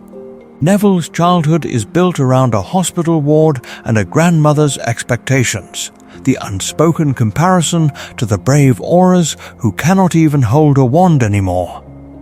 There is no miracle here, no rebounding curse, only the daily decision to keep visiting the living who are, in every meaningful way, gone. Harry's trauma is acute and explosive, like the curses hurled at him, sudden, blinding, survivable only through impossible magic and other people's sacrifice. Neville's is chronic and grinding, a slow erosion of self-worth that tells him over and over that he is an embarrassment to his family name and a disappointment to his house. Which is harder to bear? Which requires more courage, to face death once in a forest, or to face one's own supposed inadequacy every morning for 16 years? Not Dumbledore, who had read prophecies and weighed boys against destinies. Not Hagrid, who had carried Harry from the ruins and thought the story began and ended with that cottage. Not Sirius, who had rotted in Azkaban for a godson and never knew there was another child marked by the same war. None of them see that both forms of survival are required to understand what this conflict truly costs. The flash of green light over Godric's Hollow and the dim lamps of St. Mungo's corridor belong to the same narrative. The grave was empty, but the hospital beds were full. One boy survives a curse meant to kill him outright. The other survives the aftermath that never ends. And Neville's endurance is its own kind of magic, a quiet charm against erasure, a refusal to disappear, to give up, to let the world decide he does not matter. The plan that will end Voldemort depends on both boys, but the war is not finished yet, and Neville has not yet drawn the sword that is waiting for him in the dark. If the sword is waiting for him in the dark, then there is another darkness we must imagine. Tonight, we explore the war that never happened, the grave that never held James and Lily Potter at all, because Voldemort turned left instead of right and walked into a different nursery. This is important. The Longbottom house becomes the site of the killing curse, not Godric's Hollow, but a quiet, pure blood home where photographs of Aura uniforms and order meetings already line the walls. Frank falls first, wand in hand. Alice follows, screaming Neville's name. The green light carves its mark into the crib, into the boy, into the story. The grave was empty in Godric's Hollow because the bodies are here instead, and Augusta Longbottom is the one who opens the door to the wreckage and finds a child who is somehow still alive. She raises the boy who lived with expectations honed by grief and war. No kindly half-giant carries him from the ruins. Not Hagrid, who had wrapped Harry in his coat and wept. Augusta is steel and discipline, a woman who knew what Frank and Alice were willing to die for and refuses to let their son be anything less. Every stumble is compared to a father who never missed a shot. Every hesitation is measured against a mother who never broke under torture. Under the weight of prophecy, Neville bends differently than Harry would. He is not the boy who seeks the sky on a broom, who instinctively steps into the center of the room. He is the boy who forgets passwords, misplaces his wand, and now does all of it under a global spotlight that insists he is destiny incarnate. The prophet prints his baby photograph on anniversaries. Strangers reach for his scar in Diagon Alley. He flinches.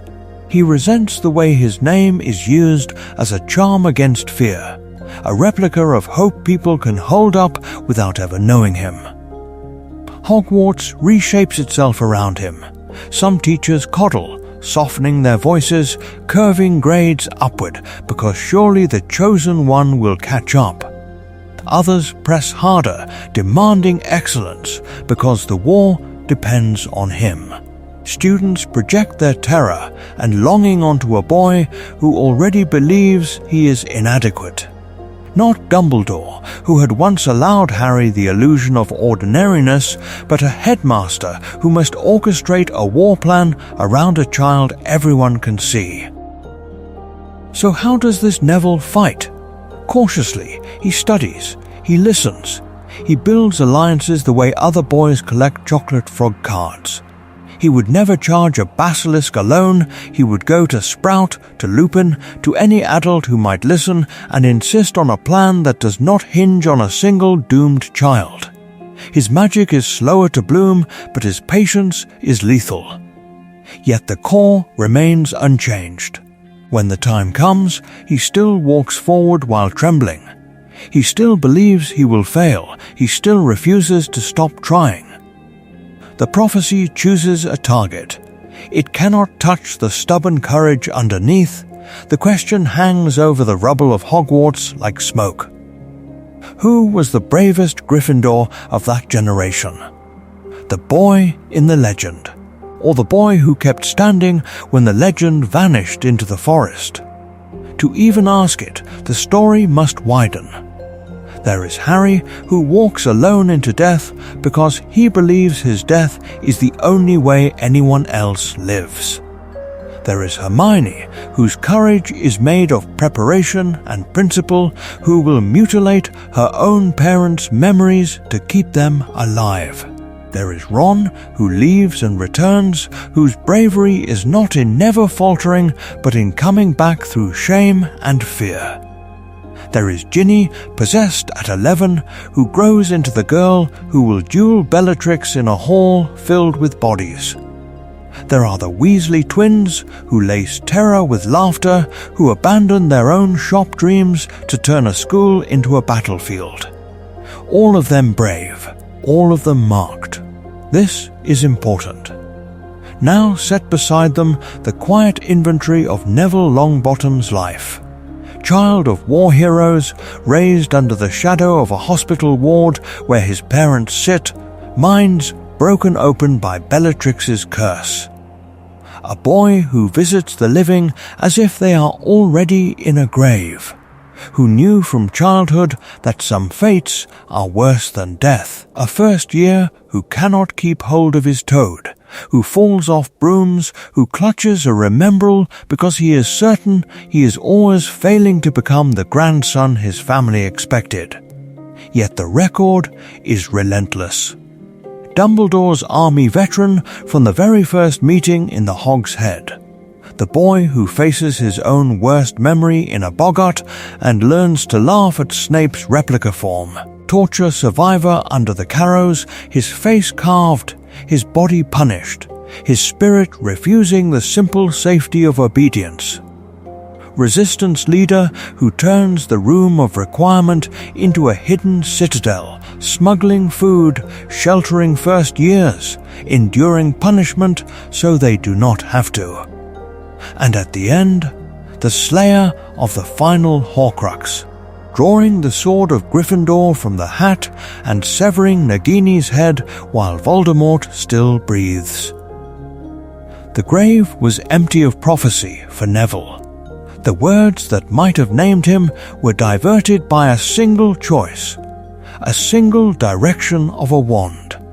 Not Dumbledore, who had traced the prophecy's edges, nor Voldemort, who had misread its warning, ever truly reckoned with the boy who fit every line and yet was left to grow in the shadow of another's legend. Recognition, however, is its own kind of magic. History and fandom both follow the camera, and the camera follows Harry. Neville stands just outside the frame, holding the line in corridors, shielding younger students, returning to Hogwarts when others go underground. The truth is simple and cruel. Stories remember the one who kills the Dark Lord, not the one who keeps the lights on while the darkness reigns. So, is he the bravest? Or does the question itself reveal what we value? Do we honor the visible march into the forest, or the countless smaller walks back into detention, back into danger, back into a castle ruled by fascists because someone must remain for the children who cannot leave? Perhaps the answer is this: Harry is the chosen one, Neville is the choosing one. Again and again, with no prophecy to demand it, he steps forward. In that sense, he is at least one of the bravest, an anchor for every soul who will never be a legend but might still, in some quiet corridor, save their own small world. And in the end, when the war is over and the names are carved into stone, it is Neville who returns to those halls alive, tending plants instead of graves, teaching a new generation what courage looks like when no one is watching. Neville's quiet return to those corridors is not an epilogue. It is a summons. His story does not simply invite admiration, it demands an answer from each person who has ever felt small, or late or wrong for the moment they were given. The first demand is deceptively simple: to reconsider what courage actually is. Not the blazing jewel on the tower, not the prophecy inscribed like fate into the bones of the world, but the 1,000 unremarked choices to show up when one is afraid, to speak when one's voice shakes, to stand when sitting down would be so much easier. This is important. Neville does not begin as the boy who kills a serpent Horcrux with a stolen sword. He begins as the boy who keeps going back to classes where he fails, who returns to a dormitory where his passwords are mocked, who walks back into a hospital ward where his parents stare through him like a replica of a son they once knew. In that grave, where his living parents are entombed in madness rather than death, the old Longbottom legend lies beside him like a weight. He is supposed to be brilliant at magic. He is supposed to be a war hero's heir. Instead, he forgets his remembrall, miscasts even simple charms, and hears his own grandmother compare him to the ghost of what his father might have been. Yet he still joins Dumbledore's army. He still returns to meetings where he is hexed, stunned, knocked flat, and he rises again. The grave was empty of glory. It was full of persistence. The second demand in Neville's story is harsher, to admit that our self-perception can lag years behind our reality. Neville thinks of himself as the boy who was almost a Hufflepuff, the boy the Sorting Hat hesitated over, long after he has become the spine of the Hogwarts resistance. Not Dumbledore, who had orchestrated armies and plans. Not Hagrid, who had carried chosen children from ruined houses. Not Sirius, who had burned with the reckless confidence of a born duelist. Neville leads, because no one else will. He turns the room of requirement into a sanctuary, holds a fractured student body together with little more than stubborn kindness and the memory of a teacher who believed in him. And still, when the hat burns on his head and the sword of Gryffindor falls into his hands, he is astonished, as though the magic has misjudged him. His story insists on a third truth. You do not need a scar, a prophecy, or a spotlight to matter when the world darkens. Most of the war is not decided in the Great Hall. It is decided in corridors where a boy refuses to give up the password to a hidden room, in greenhouses where plants are coaxed into weapons that stun rather than kill, in whispered encouragements given to first years who are too terrified to sleep. History may write that Harry Potter defeated Voldemort, but it survives because Neville Longbottom would not break. This is important because it shifts the question away from whether one is chosen and toward where one is already strong. Neville's greenhouse is literal, soil under his fingernails, leaves brushing his wrists, the calm, ordered logic of herbology where the rules of growth make sense even when human beings do not. In that space, he is not clumsy, he is precise. Not afraid, attentive. The world tells him that plants are a lesser magic, that defensive charms and battle spells are what matter. Yet it is his mastery of roots and venom and living things that prepares his hand for the sword and his mind for the patience of resistance. Each person watching carries some version of that greenhouse, a domain where competence feels natural, where attention becomes devotion, where time moves differently because one is, for a moment, fully alive. It may not look grand. It may not resemble the heroic skills that stories praise. But Neville's arc suggests that these so-called small strengths are not ornamental. They are the very ground from which world-saving choices grow. The plan is not to become someone else's idea of a hero. The plan is to become, with almost painful honesty, the most courageous version of who you already are, and then to bring that self into the corridor when the Carrows come. The war against Voldemort is only one story of rising darkness. There are others. There will always be others. In those long nights, the world does not need more singular saviors. It needs a multitude of Nevilles, each refusing, in their own modest sphere, to surrender the people beside them, to stay when it would be easier to leave, to protect when it would be safer to look away, to keep tending the fragile, stubborn life that grows in hidden places. Because somewhere beyond Hogwarts, beyond even the Second Wizarding War, there is another truth waiting in the shadows. Neville was not the only one whose courage was built in secrecy. And the next time the darkness rises, the most dangerous heroes may be the ones who have been training unseen for years. So let us attempt something difficult. Let us take the whole Hogwarts story, the familiar grave of scenes we think we know by heart, and shift the headstone. What happens if the question is no longer, "What is Harry doing?" but, quietly, insistently, "Where is Neville? And what is this doing to him?" This is important. In first year, the camera of memory always runs down through trapdoors and chessboards and chambers of black fire. But pause. Hold the frame on the common room. On a boy in pajamas, sitting in an armchair that seems too large for him, clutching a remembrall that glows red because he cannot remember what he has forgotten.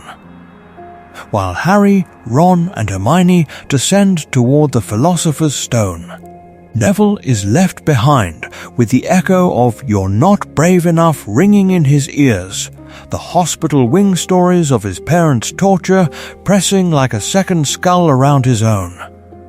The adventure below is dazzling. The stillness above is devastating. Retell Chamber of Secrets and again ask, "Where is Neville?" He is in herbology, hands deep in soil, finally hearing a professor say the word talented without surprise. He is in corridors that whisper about blood on the walls and air of Slytherin, flinching at every mention of pure blood and legacy, wondering if the Longbottom name is just a replica of courage worn by someone who cannot seem to stop shaking. When Harry faces the basilisk, Neville faces the slower, quieter monster, the conviction that he will never be the one holding the sword. By fifth year, the pattern fractures. The grave was empty, not of bodies, but of the old assumption that Neville is merely background. In the Room of Requirement, he trains in Dumbledore's army, wand hand steadier each week, the memory of Bellatrix Lestrange no longer only a nightmare, but a direction. He bleeds in the Department of Mysteries, thrown against stone beside Harry, not behind him, his broken nose and trembling hands written into the same battle that kills Sirius. Not Sirius, who had once been the godfather hero in Harry's mind, but Neville, who rises from the floor and keeps fighting because there is no other plan left. And then, Deathly Hallows. Ask not what Harry is hunting in forests, but what Neville is building in hallways. While the Chosen One vanishes, Neville commands the Room of Requirement, turns it from a secret study into a besieged sanctuary, a living charm against despair. He leads children in open defiance of the Carrows, walks the corridors with bruises flowering under his collar, and when Hogwarts itself erupts into war.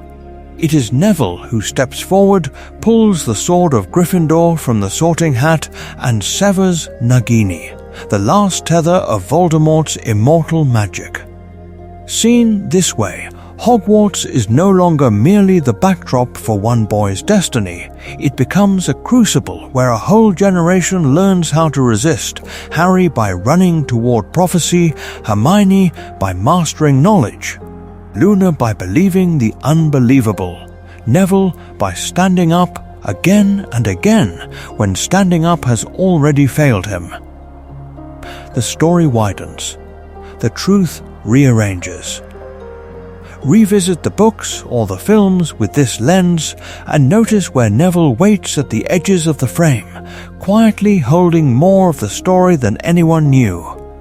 Then ask, in the next moment of darkness, whose tale we have been miscentering without realizing it.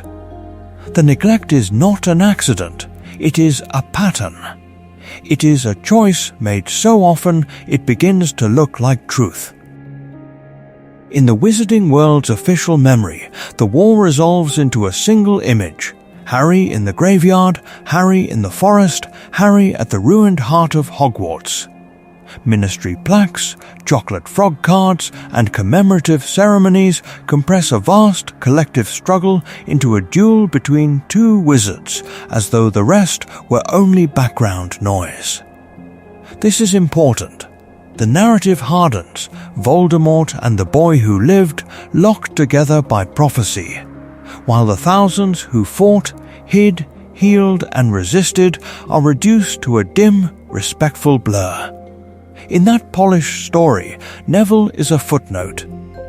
He receives no Order of Merlin in the epilogue, no grand ministry office, no famous biography placed reverently beside Harry's. The boy who pulled the sword of Gryffindor from the Sorting Hat and severed the last living fragment of Voldemort's soul is remembered, when he is remembered at all, as the one who killed the snake. A detail, an accessory to the decisive moment rather than the hand that made it possible. The grave was empty, but not only in Godric's Hollow, the grave of public memory is empty of so many names.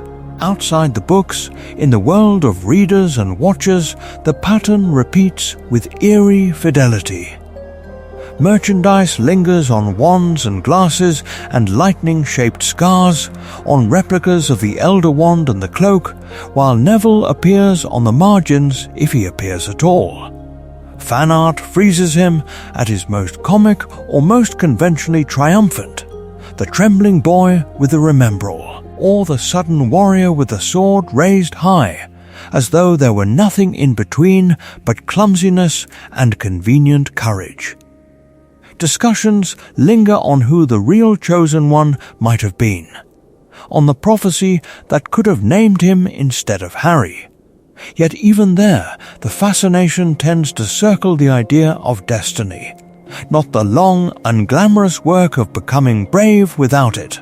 We gravitate toward the singular figure at the center because it is easier.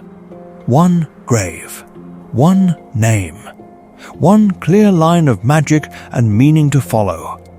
It is harder to hold the truth that the war was won by a network of lives, many of them quiet, many of them terrified, many of them never knowing if their part mattered. Why do we do this? Because the chosen one offers comfort. A tidy plan, a charm against chaos disguised as narrative focus.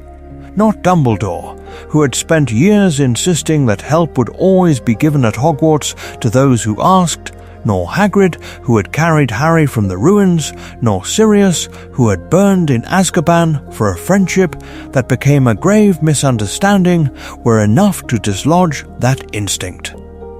We want a single savior. We want the story to narrow. But attending to Neville's arc is not a trivia exercise, not a clever reversal for its own sake. It is a discipline of sight. To notice the boy who keeps returning to meetings in the Room of Requirement when the Carrows carve into his skin.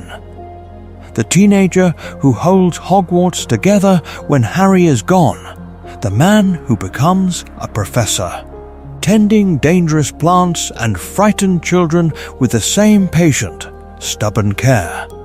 This is important. It trains the eye to recognize courage that does not look cinematic. Because beyond the castle walls, there are Nevilles everywhere. Teachers who stay late in empty classrooms, caretakers who move through hospital corridors like ghosts, quiet organizers who make the plans others carry out. Friends who do not leave when the battle drags into its 12th, 13th, 14th year. They are not the ones whose names end up etched in stone, yet without them nothing holds. What happens if we expand our private pantheon of heroes to include them? If, when we think of victory, we think not only of the one who strikes the final blow, but of the ones who kept the ground from collapsing long enough for that blow to land? The magic of this reframing is not confined to the page. It reaches outward. In the next breath, the question becomes unavoidable. If Neville has been standing at the edge of the frame all along, who else have we left there, waiting, alive and unacknowledged, while we stare at the same familiar center of the story? So we return to him not in fire, but in quiet. Not in the shattered courtyard with a sword in his hand, but in a sunlit corridor where first years whisper and giggle and drag their trunks behind them. Neville Longbottom walks the same stones that once ran slick with blood, and the children around him do not know. This is important. The walls remember. The magic in the castle remembers. He passes the place where the Carrows strung students up by their ankles, where he learned the taste of his own blood, and now it is simply where a second year drops an armful of books and flushes scarlet as he stoops to help. He smiles, gentle, unhurried. He does not tell her that this patch of floor was once a battlefield. He lets it be what it is now, ordinary. Safe in his classroom, the shift is even starker.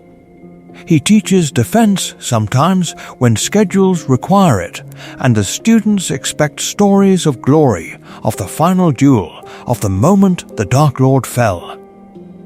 Neville gives them structure instead. He drills shielding charms until their arms ache, insists on escape plans, emphasizes that the point of defensive magic is not to look impressive, but to stay alive and keep others alive. The grave was empty of romance long before the war ended. He will not let them build a shining replica of it in their minds. But it is herbology where his healing is most visible. Rows of green, damp earth, the soft hiss of watering cans, the steady thrum of growth. He guides hands to roots and leaves, teaches them to listen to the subtle language of plants that recoil from cruelty and lean toward care. After so much death, he has chosen a discipline where the entire point is coaxing life from the ground. The boy who once shook holding a remembrall now stands unshaken among venomous tentacula, reminding a nervous Hufflepuff that patience is a kind of courage. Not Dumbledore, who had orchestrated grand designs, not Hagrid, who had loved monsters. Neville's plan is smaller, quieter. Teach them how not to die and how to tend what lives. Sometimes on weekends he goes to St. Mungo's. The ritual has changed. He still sits by his parents' beds, still watches the way their eyes wander, unfocused, across a ceiling that will never be a sky. But the question that once hollowed him out has softened. He no longer asks if he has made them proud. Instead, he tells them about a Ravenclaw who finally mastered a shield charm, about a greenhouse project that went wrong and then right, about a boy who reminds him of himself and does not yet know that this resemblance is a kind of prophecy. In these visits, the truth of his heroism settles. He has seen Crucio carve his parents' minds into fragments. He has watched friends fall. He has felt the world narrow to a single necessary swing of a sword. And still he chooses to invest in the next generation, to stand between them and the memory of war without pretending the grave of that past is anything but terrible. Lily was a charms prodigy, and Harry carries that legacy of brilliant defiance. Neville carries something else, the decision to live in the aftermath without bitterness, to answer horror not with vengeance, but with gentleness. What does it mean then that the most unlikely hero of Hogwarts is the one who stays, who tills the scarred ground and plants something green in it?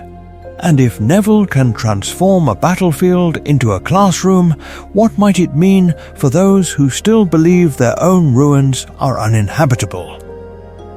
The next turn in his story will demand an even harder question. The next turn is not really a turn at all, but a long, slow arc, the kind that only looks sudden when you trace it from beginning to end. Neville's story begins not in a classroom, but in a hospital corridor, in whispered reports about a young Auror couple found broken under the Cruciatus, a baby who did not die, a child raised in a house where every photograph is a battlefield and every silence is a grave. This is important. Before he forgets passwords, before he loses Trevor on the Hogwarts Express, he has already inherited a war. His parents are alive and not alive, present only as replicas of who they were, bodies breathing but emptied of memory. The boy in the cardigan and 2 big robes walks into Hogwarts carrying expectations heavier than his trunk. And no one knows. Not Dumbledore, who had watched Frank and Alice stand in the First War and now watches their son trip over his own feet. Seeing clumsiness where there is simply unhealed terror.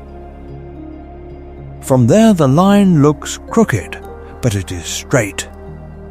The remembrall clutched in a shaking hand. The knighty stands in front of Harry, Ron and Hermione and says, "No, you cannot go, because someone must believe rules matter when everything else is chaos." The sorting hat that almost sends him to Hufflepuff, and the small, trembling request to stay in Gryffindor because he thinks he is not brave enough. Each choice tiny. Each choice a stone in a path he does not yet see. He fights in the Department of Mysteries with a wand that snaps in his hand and a nose broken and bleeding, and still he refuses to leave Harry.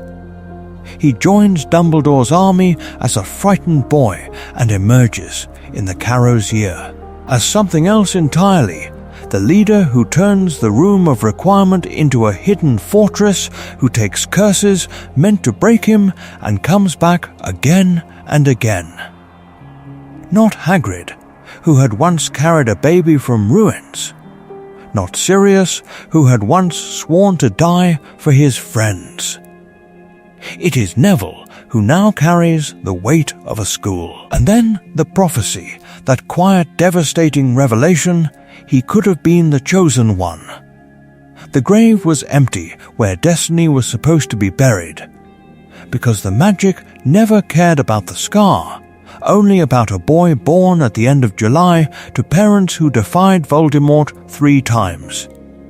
What does it mean when you discover your life might have been a different story, and yet you still choose to stand? He stands when Voldemort offers mercy. He refuses when others kneel. He draws the sword of Gryffindor from the hat and severs Nagini, the last Horcrux, with a single stroke that ends a decades-long plan. Persistence, not prophecy, kills the snake. This is the through line, 1,000 small obediences to courage, compounding until the quiet boy becomes the decisive hero. The slayer of Nagini, the professor who returns to the scarred castle and plants green things where bodies once lay. The answer to the question we began with, what if the real hero of Hogwarts was the boy everyone underestimated? The one without a scar or a scripted fate? The next step is harder, to leave the safety of fiction, to ask what it would mean to carry Neville's kind of courage into a world with no sorting hat, no prophecy, and no guaranteed sword in the moment of need. To do that, the story has to slow down, the battle smoke has to clear, the prophecy has to fall silent. Only then can we see what Neville Longbottom is actually telling us about being enough in a world that feels irreparably broken. Neville grew up under the weight of absence.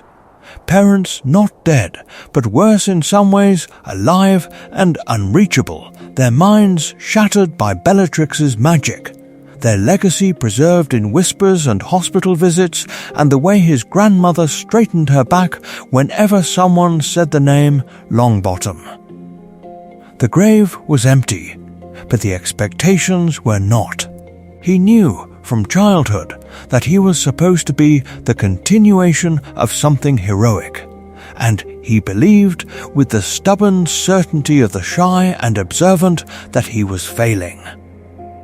This is important, because the text gives us a boy who forgets passwords, loses his toad, melts cauldrons, and shakes so hard he can barely hold his wand. A boy who clutched a remembrall and still could not remember what he had forgotten. A boy who asked the Sorting Hat to put him anywhere but Gryffindor because he was sure he did not belong. He did not feel like a chosen anything. He felt like a replica of the grandson his grandmother deserved. That quiet conviction of inadequacy is not fantasy. It is painfully familiar. It is the feeling of standing in a room where everyone seems more talented, more articulate, more certain. It is being the last picked, the one whose name is mispronounced, the one who drops the fragile thing at the crucial moment and hears the sharp intake of breath around them. Who has not at some point looked at their own story and decided they were the weak link? And yet, look at the pattern the narrative traces around Neville. Standing up to Harry, Ron and Hermione in first year, shaking but unyielding. Returning to the Dar even after public humiliation. Turning the room of requirement into a sanctuary when Hogwarts becomes a prison. Pulling the sword of Gryffindor from the hat when the world is on fire and walking, limping, into Nagini's path.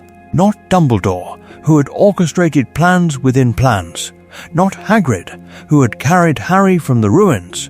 Not Sirius, who had burned for revenge. Neville, who never had a prophecy, simply kept choosing. Lily was a charms prodigy, but Neville's magic is something quieter. The willingness to keep trying to do the right thing when no one is watching, when no one is promising that it will matter. This is a different metric for worth, not destiny, not brilliance. Endurance in the direction of goodness. If that is true, then you have had Neville moments. The late-night message you answered because you sensed a friend was not entirely all right. The small objection you voiced when a joke went too far and the room went cold. The way you kept moving through your own private shame, your own internal Carrows, when giving up would have been so much easier. Those are not side notes. They are the spine of the story. The challenge is gentle, but it is not small. If Neville Longbottom can become the quiet fulcrum of a war simply by showing up, afraid and inadequate and still moving forward, then perhaps our own small acts of courage are doing more than we dare to believe. The question, as the war closes in around Hogwarts and around us, is whether we will recognize those moments when they arrive and step into them anyway. So imagine, for a moment, that the war-scarred corridors of Hogwarts fall silent, and the Sorting Hat is placed not on Neville's head, but on yours. Not as a relic in a glass case, not as a quaint piece of school magic, but as something very much alive, settling over your eyes in the dim candlelight and whispering a question that is older than any prophecy. What kind of person do you intend to be when no one is watching? The grave was empty for Harry in one sense. The legend of the boy who lived devoured the ordinary boy he might have been. Most of us will never have to carry that. There will be no prophecy circling our name, no dark lord learning our birthday by heart, no watching world holding its breath as we raise a wand. This is important, because the absence of a prophecy does not mean the absence of a choice. It simply means our choices will look smaller, quieter, easier to ignore. Neville knew something about that. Not Dumbledore, who had read Trelawney's words and traced one line of fate through Harry. Not Hagrid, who had lifted the chosen one from the ruins and never saw the other boy crying in a different house. Not Sirius, who had vanished into Azkaban with a single name on his lips. But the magic of that night forked, and in another crib lay a child who also fit the words, born at the end of July, to parents who had defied Voldemort 3 times, to a future that would never quite belong to him. Most of us will never be Harry. Yet all of us are offered the chance to be Neville in the unlit corridors of an ordinary day. When your friends are laughing at someone's stammer and the joke cuts like a curse, the Sorting Hat is there, invisible but insistent, asking whether you will stand up to your own house the way Neville once stood, shaking, in front of Harry, Ron, and Hermione. When a classmate is quietly targeted, excluded, pushed to the edges of the room, you are walking the same hallway where he later walked under Carrow rule, choosing whether to look away or to step to their side and take some of the blows. Courage in Neville's register is often a hand that does not tremble as it reaches out, telling a friend they have gone too far. Refusing to repeat a cruel nickname. Volunteering to speak when the room has fallen into fearful silence and everyone is waiting for someone else to move first. These are not grand acts with a fanfare of wands. They are small, stubborn refusals to let the worst version of the story become the only one told. Lily was a charms prodigy, and she built a protection that wrapped around Harry without his consent or comprehension. Neville's protection is different. It is the shield you build, decision by decision, around the vulnerable people who cross your path. No ancient charm. No replica body in a grave. Only the slow accumulation of moments in which you choose, again and again, to keep walking down your own metaphorical Hogwarts corridor even when your legs are shaking, even when fear presses cold fingers into your spine. Because somewhere ahead, whether you see it coming or not, there will be a moment that feels impossibly larger than you, and a question waiting there will not be about Harry at all. Because the question waiting there will not be about Harry at all. It will be about which stories you choose to keep alive, which names you decide to pass on, which moments of courage you allow to stand in the light, and which you quietly let sink back into the shadows until they might as well be lying in an unmarked grave beneath the castle. This is important, because stories are a kind of magic, and like any magic, they shape what the next generation believes is possible. If the only tale told at Hogwarts is the legend of the boy who lived, then the boy who almost was, the boy who stood shaking in a corridor and still refused to move, risks becoming a footnote. A replica hero, thin and insubstantial, present only when someone needs a punchline about a lost toad or a forgotten password.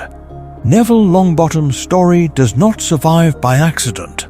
It survives, or it fades, depending on whether people like you decide to speak his name when you retell the war. Imagine a younger sibling or a child who has not yet walked those stone corridors, hearing not only about Harry and the Basilisk, but about Neville and the Carrows, not only about the Triwizard Tournament, but about the boy who asked the Sorting Hat for Gryffindor because he thought he was not brave enough and went anyway. When you pass on the tale of Hogwarts, you hold a quiet kind of power. You can place Neville beside Harry at the center of the narrative, not behind him. You can linger on the night he stood up to his friends and was petrified for it. You can describe the room of requirement transformed into a hidden fortress under his leadership, the way frightened students look to him the way they once looked to Dumbledore. Not Dumbledore, who had orchestrated the great sweeping plan. A boy who had been told his whole life that he was not enough and who led anyway. There are small acts of resistance against forgetting. A piece of fan art that shows Neville drawing the sword of Gryffindor from the hat, Nagini's death frozen in that single decisive arc. An essay that traces his journey from trembling first year to the man who becomes a herbology professor, tending living things instead of fighting a war. A conversation over dinner where, when someone praises Harry's final duel, you quietly add, "Yes." And none of it would have mattered if Neville had not killed the last Horcrux. Pattern interrupt. Consider your own world for a moment, not Hogwarts at all. Who are the Nevilles around you, the ones whose courage is quiet, persistent, unphotographed? The nurse who stayed late every night, the neighbor who kept checking on the elderly man down the road, the teacher who saw a frightened child and changed the course of a life with one stubborn act of belief. Their stories vanish when only celebrities and headline makers are remembered.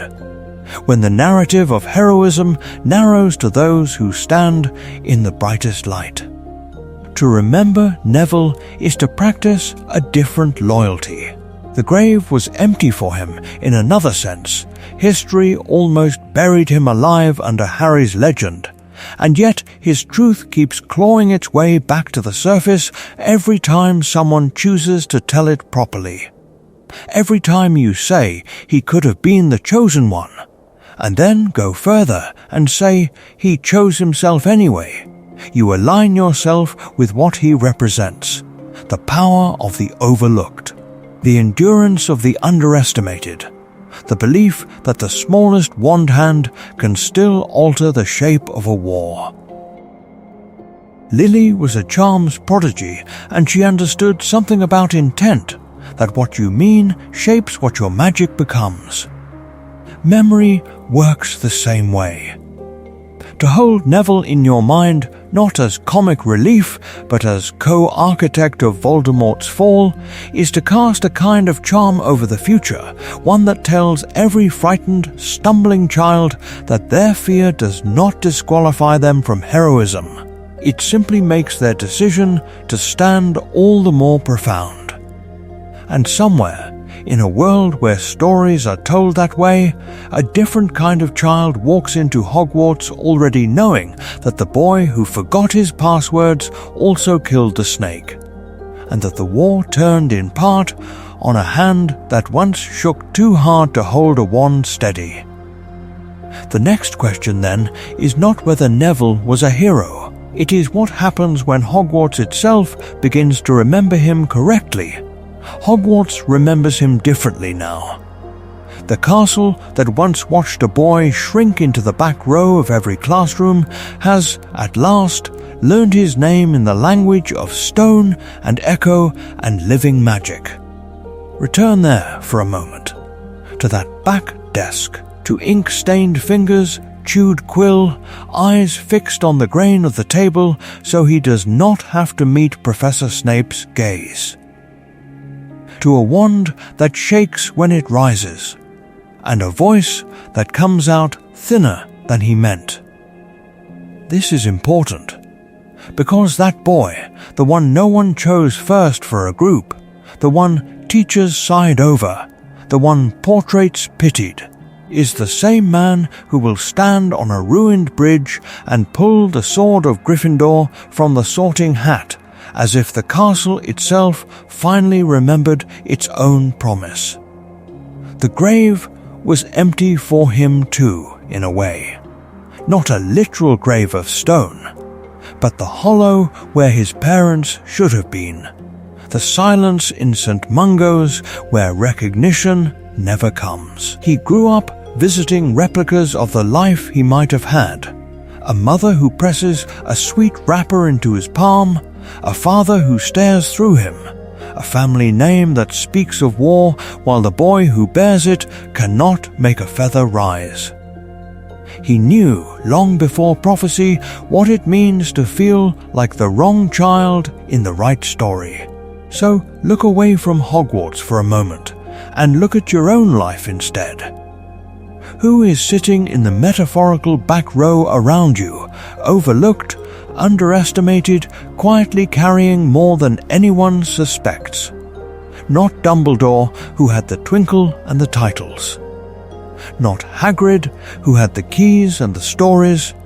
Not Sirius, who had the legend and the laugh. Someone else. Someone who flinches when their name is called, who apologizes for taking up space, who has learned to make themselves small so that no one will be disappointed when they fail. This is important. See them. See if there is a Neville at the edge of your classroom, your office, your family table. Ask, gently, what they are holding that no one has ever thought to ask about. And then, just as carefully, turn that same gaze inward. Where have you decided that you are only the frightened first year? The one who forgets passwords, the one who cannot keep hold of a toad? Where have you ignored the quiet, stubborn courage you already practice simply by continuing to stand back up? If Neville taught Hogwarts anything, it is that heroism is not a sudden transformation, but an accumulation of choices, standing up to friends, returning to the room of requirement when it is dangerous, refusing to stop coming back even when the Carrows carve lines into your skin. In the comments, add to that archive. Name your favorite Neville moment, or, if you can bear it, name the moment you felt most like him. When you did the difficult thing while afraid, when no one was watching and you did it anyway. Let this become a record of unlikely heroism, a living story of back row courage. And as the torches of Hogwarts dim, as the great hall empties and the portraits settle into their frames, the camera does not linger on Harry's scar. It moves instead to a quiet greenhouse, to a man with steady hands tending a fragile plant whose leaves tremble at every breath. He is patient. He is gentle. He is alive. Somewhere years from now that plant will be a forest, roots sunk deep into the grounds he once walked as a boy who thought he was nothing. The war is over. The lesson remains. Remember the back row. Remember who sat there, and remember that the next forest might be growing, right now, in your own unsteady hands.